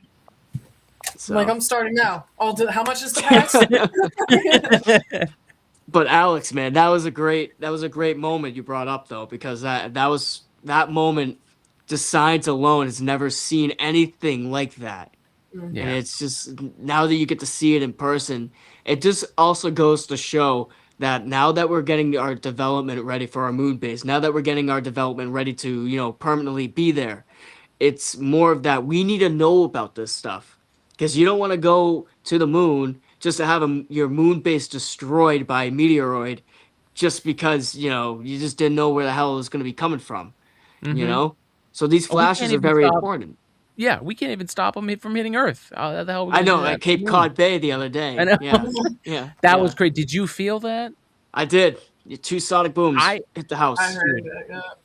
I Yep. definitely thought something hit the house, and like I kind of just like brushed it off because I looked outside, didn't see anything. I was like, all right, that was loud, but the house is still standing.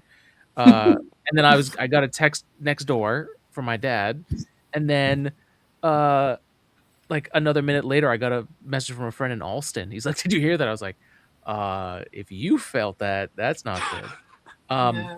and apparently over South Carolina, they had one like a few days before that, and then like Yeah. 2 days after that, there was one over Ohio. So Yeah, what's going on here? I know, I know, Independence was Day Part 3, I guys. had my Independence Day tinfoil Part hat 3. on for sure, but For sure. it it could be like a comet that broke up that we just happened. Like Mhm. that's the only thing that makes sense to me. Where like there could be like why would it hit the East Coast? Like Ohio's more Midwest, but like or mid whatever. Not the East Coast, but that's a lot of them. That's a lot of sonic It's 3 in booms. a week and a half, man. 3 in a week Like and a half. it was Tunguska, like and like other events that we talked about that were like rare, and we just had three in the last 2 weeks. Like it's Yeah. crazy, Unbelievable. and nobody warned us about them. And that's what I'm shocked about is we got all these satellites, right? Like, But these things you are would've so thought that small, somebody though. caught it. They're Oh, yeah, so It is a small. problem. Like, Yeah. like that's the main thing. I actually looked it up because I was curious because me and my brother were talking about it. These things are so small that you can't pick them up, and they're moving at 75,000 miles per hour. So it's Relative range, yeah. it's like almost nearly Yep. impossible you could pick these things up. Some of these have actually like hit houses, believe it Yeah. or not. So, Oh, wow. but they're very small. This thing was only about 3 to 5 feet wide I in think it length. was like 5.5 feet. I Yeah. think. Something like that. Yeah. So it's kind of just that you can see why and how fast they're moving. The majority of them break up in the atmosphere because of the heat and the friction. But I mean, it's you can see why we can't detect these things. They're too small. Yeah. So Yeah. I mean, we're we'll see what barely happens. even like there's no like orbit traffic control. Yeah. Yeah. I Like know.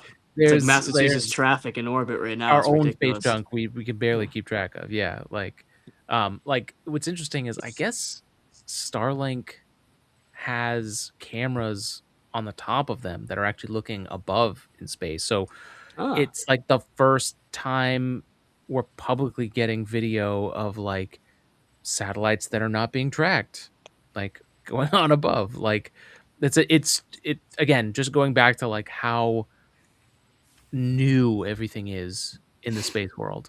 And that like a company like SpaceX that can launch their own satellite constellation has such a clear advantage over pretty much everybody else, which positions them perfectly for what is it, next week or the week after, for their first IPO, which is going public. invest Which now, guys. Invest now. This if guy you all get week has been like, we gotta invest. That's like, it, stonks. Yeah, it's going to be 50 interesting. bucks, I mean, Alex. $50. $50, hey, let's make a deal.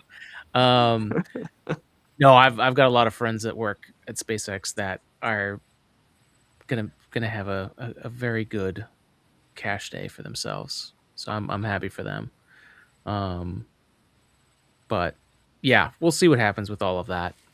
we should do another talk on that another Yeah. time. I would love to talk about Starlink and SpaceX and the innovation of space as we know it. Yeah. That would be great. That'd be great. Cool guys. We're almost at 2 hours here, so this I is. know it's insane, I isn't mean, it? we could talk for How many many more tangents hours. can we go on?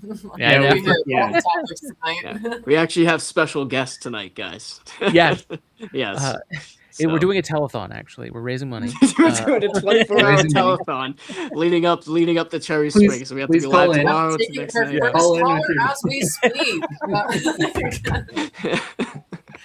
oh, shit. Yeah, what do you want to know? 2 seconds. What do you want to know? Like, You have the topic discussion. We can either do satellites, quantum computing, or possibly Artemis. anything's open, baby. Oh my god. Preferably This is AI. what happens when you Preferably got a bunch AI. of space talkers together. You Oh just my talk God. about everything, even though we had a topic to talk about. We've touched on it, but we talk about anything space. Yeah. Anything. I It's think the right first there reference to the just to actual mission remind goes us. a long Yeah. way. Yeah. Oh my god. I Yeah, mean, hey, we could touch on Artemis a few things. I don't know if you got anything, but sure. Yeah. Do you have any other thoughts to just close out on a few more Artemis moon joy moments? yeah, I mean, well, just in general, how flawless this mission. I was reading something here that I didn't even know until I read like the recap like article that they put out that we canceled 2 burn corrections because we were We did. that on the money. Yes. Yep.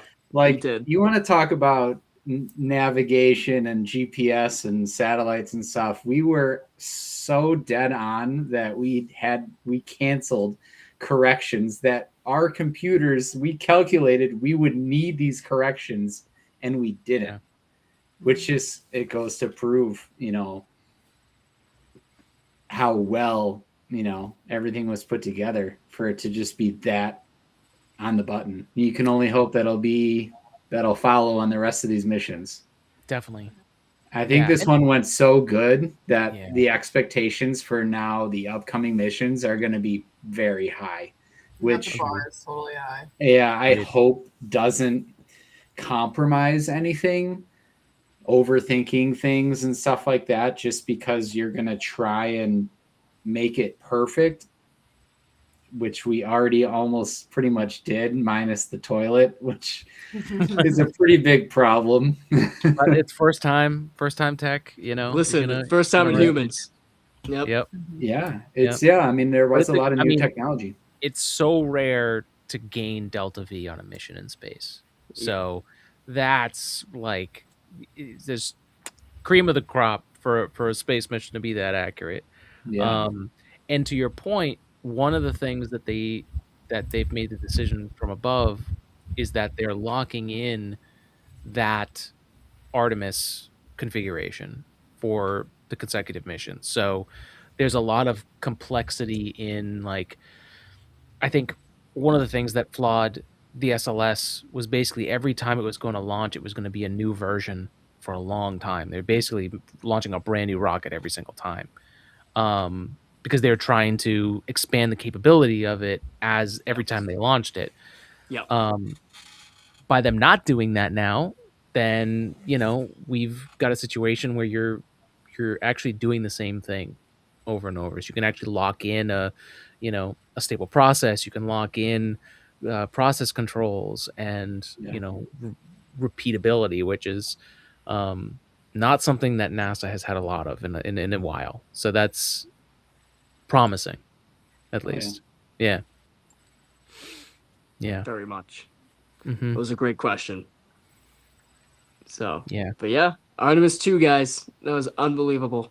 It was unbelievable. There's so many moments. There's too many to choose from. We picked our favorite ones. It was, best crew that NASA honestly select in a long time. They had that crew picked out for a long time. They've been training for a long time. It's like 2.5 years.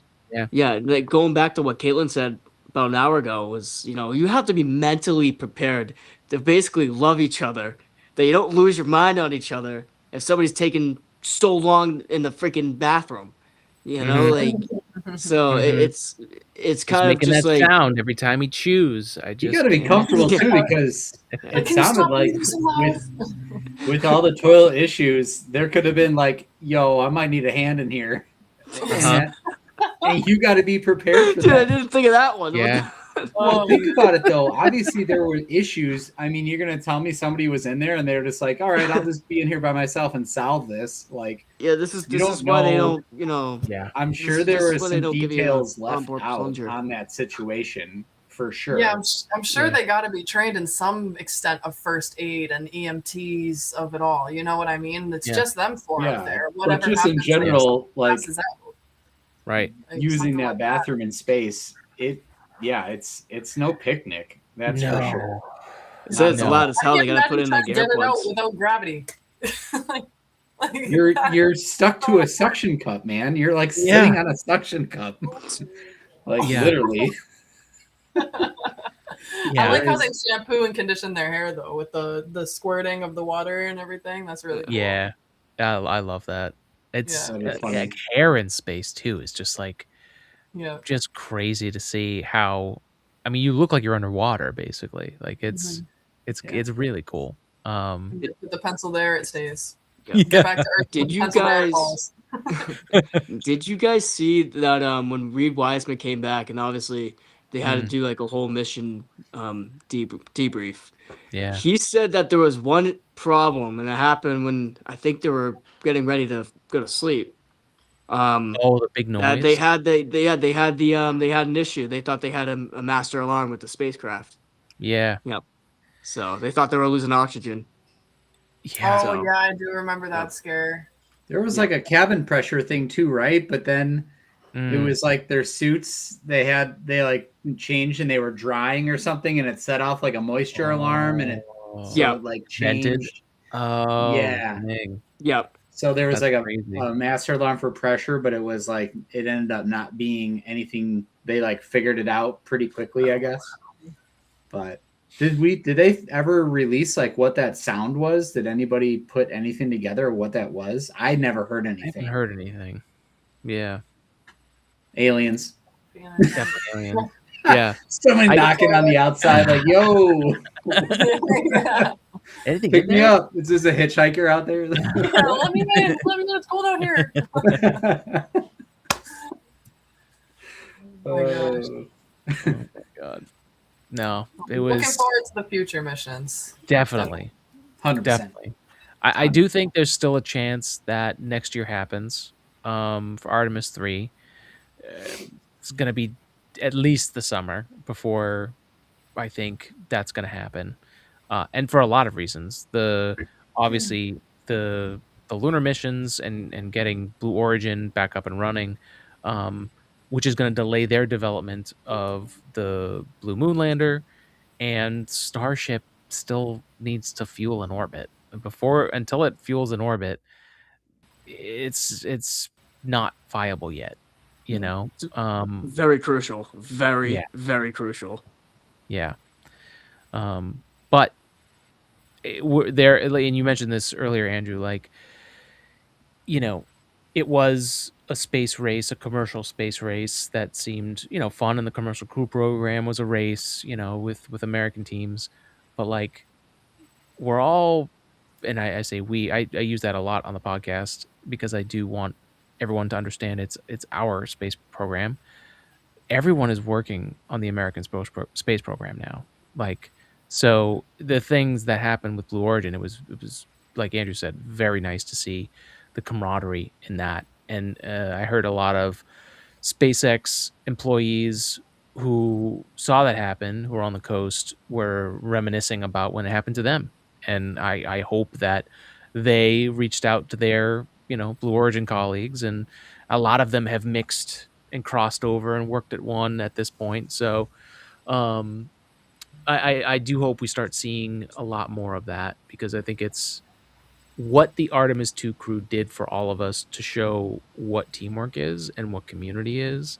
And like, even them, I think their presence back on Earth afterwards is a lot more powerful than I think people even realized. Like, they even visited DC, and it almost felt like the people in DC were on better behavior with the Artemis 2 crew there. Like, they stand for something that's not what a lot of stuff is standing for these days. They stand for humanity. They stand for peace, very particularly. I've heard not only them, but I was at a 3D printing show in Boston called Rapid TCT, and a lot of the stuff on display there and a lot of the talks were about defense and war, and using 3D printing for that. Not my favorite thing, but there was someone I met there at NASA who we were talking about the 3D printing AI and how we could work together on that, which was really cool. But even I overheard a conversation where he was saying, he had visited, maybe someone from the military came by, Department of War came by and was talking to them, or something happened.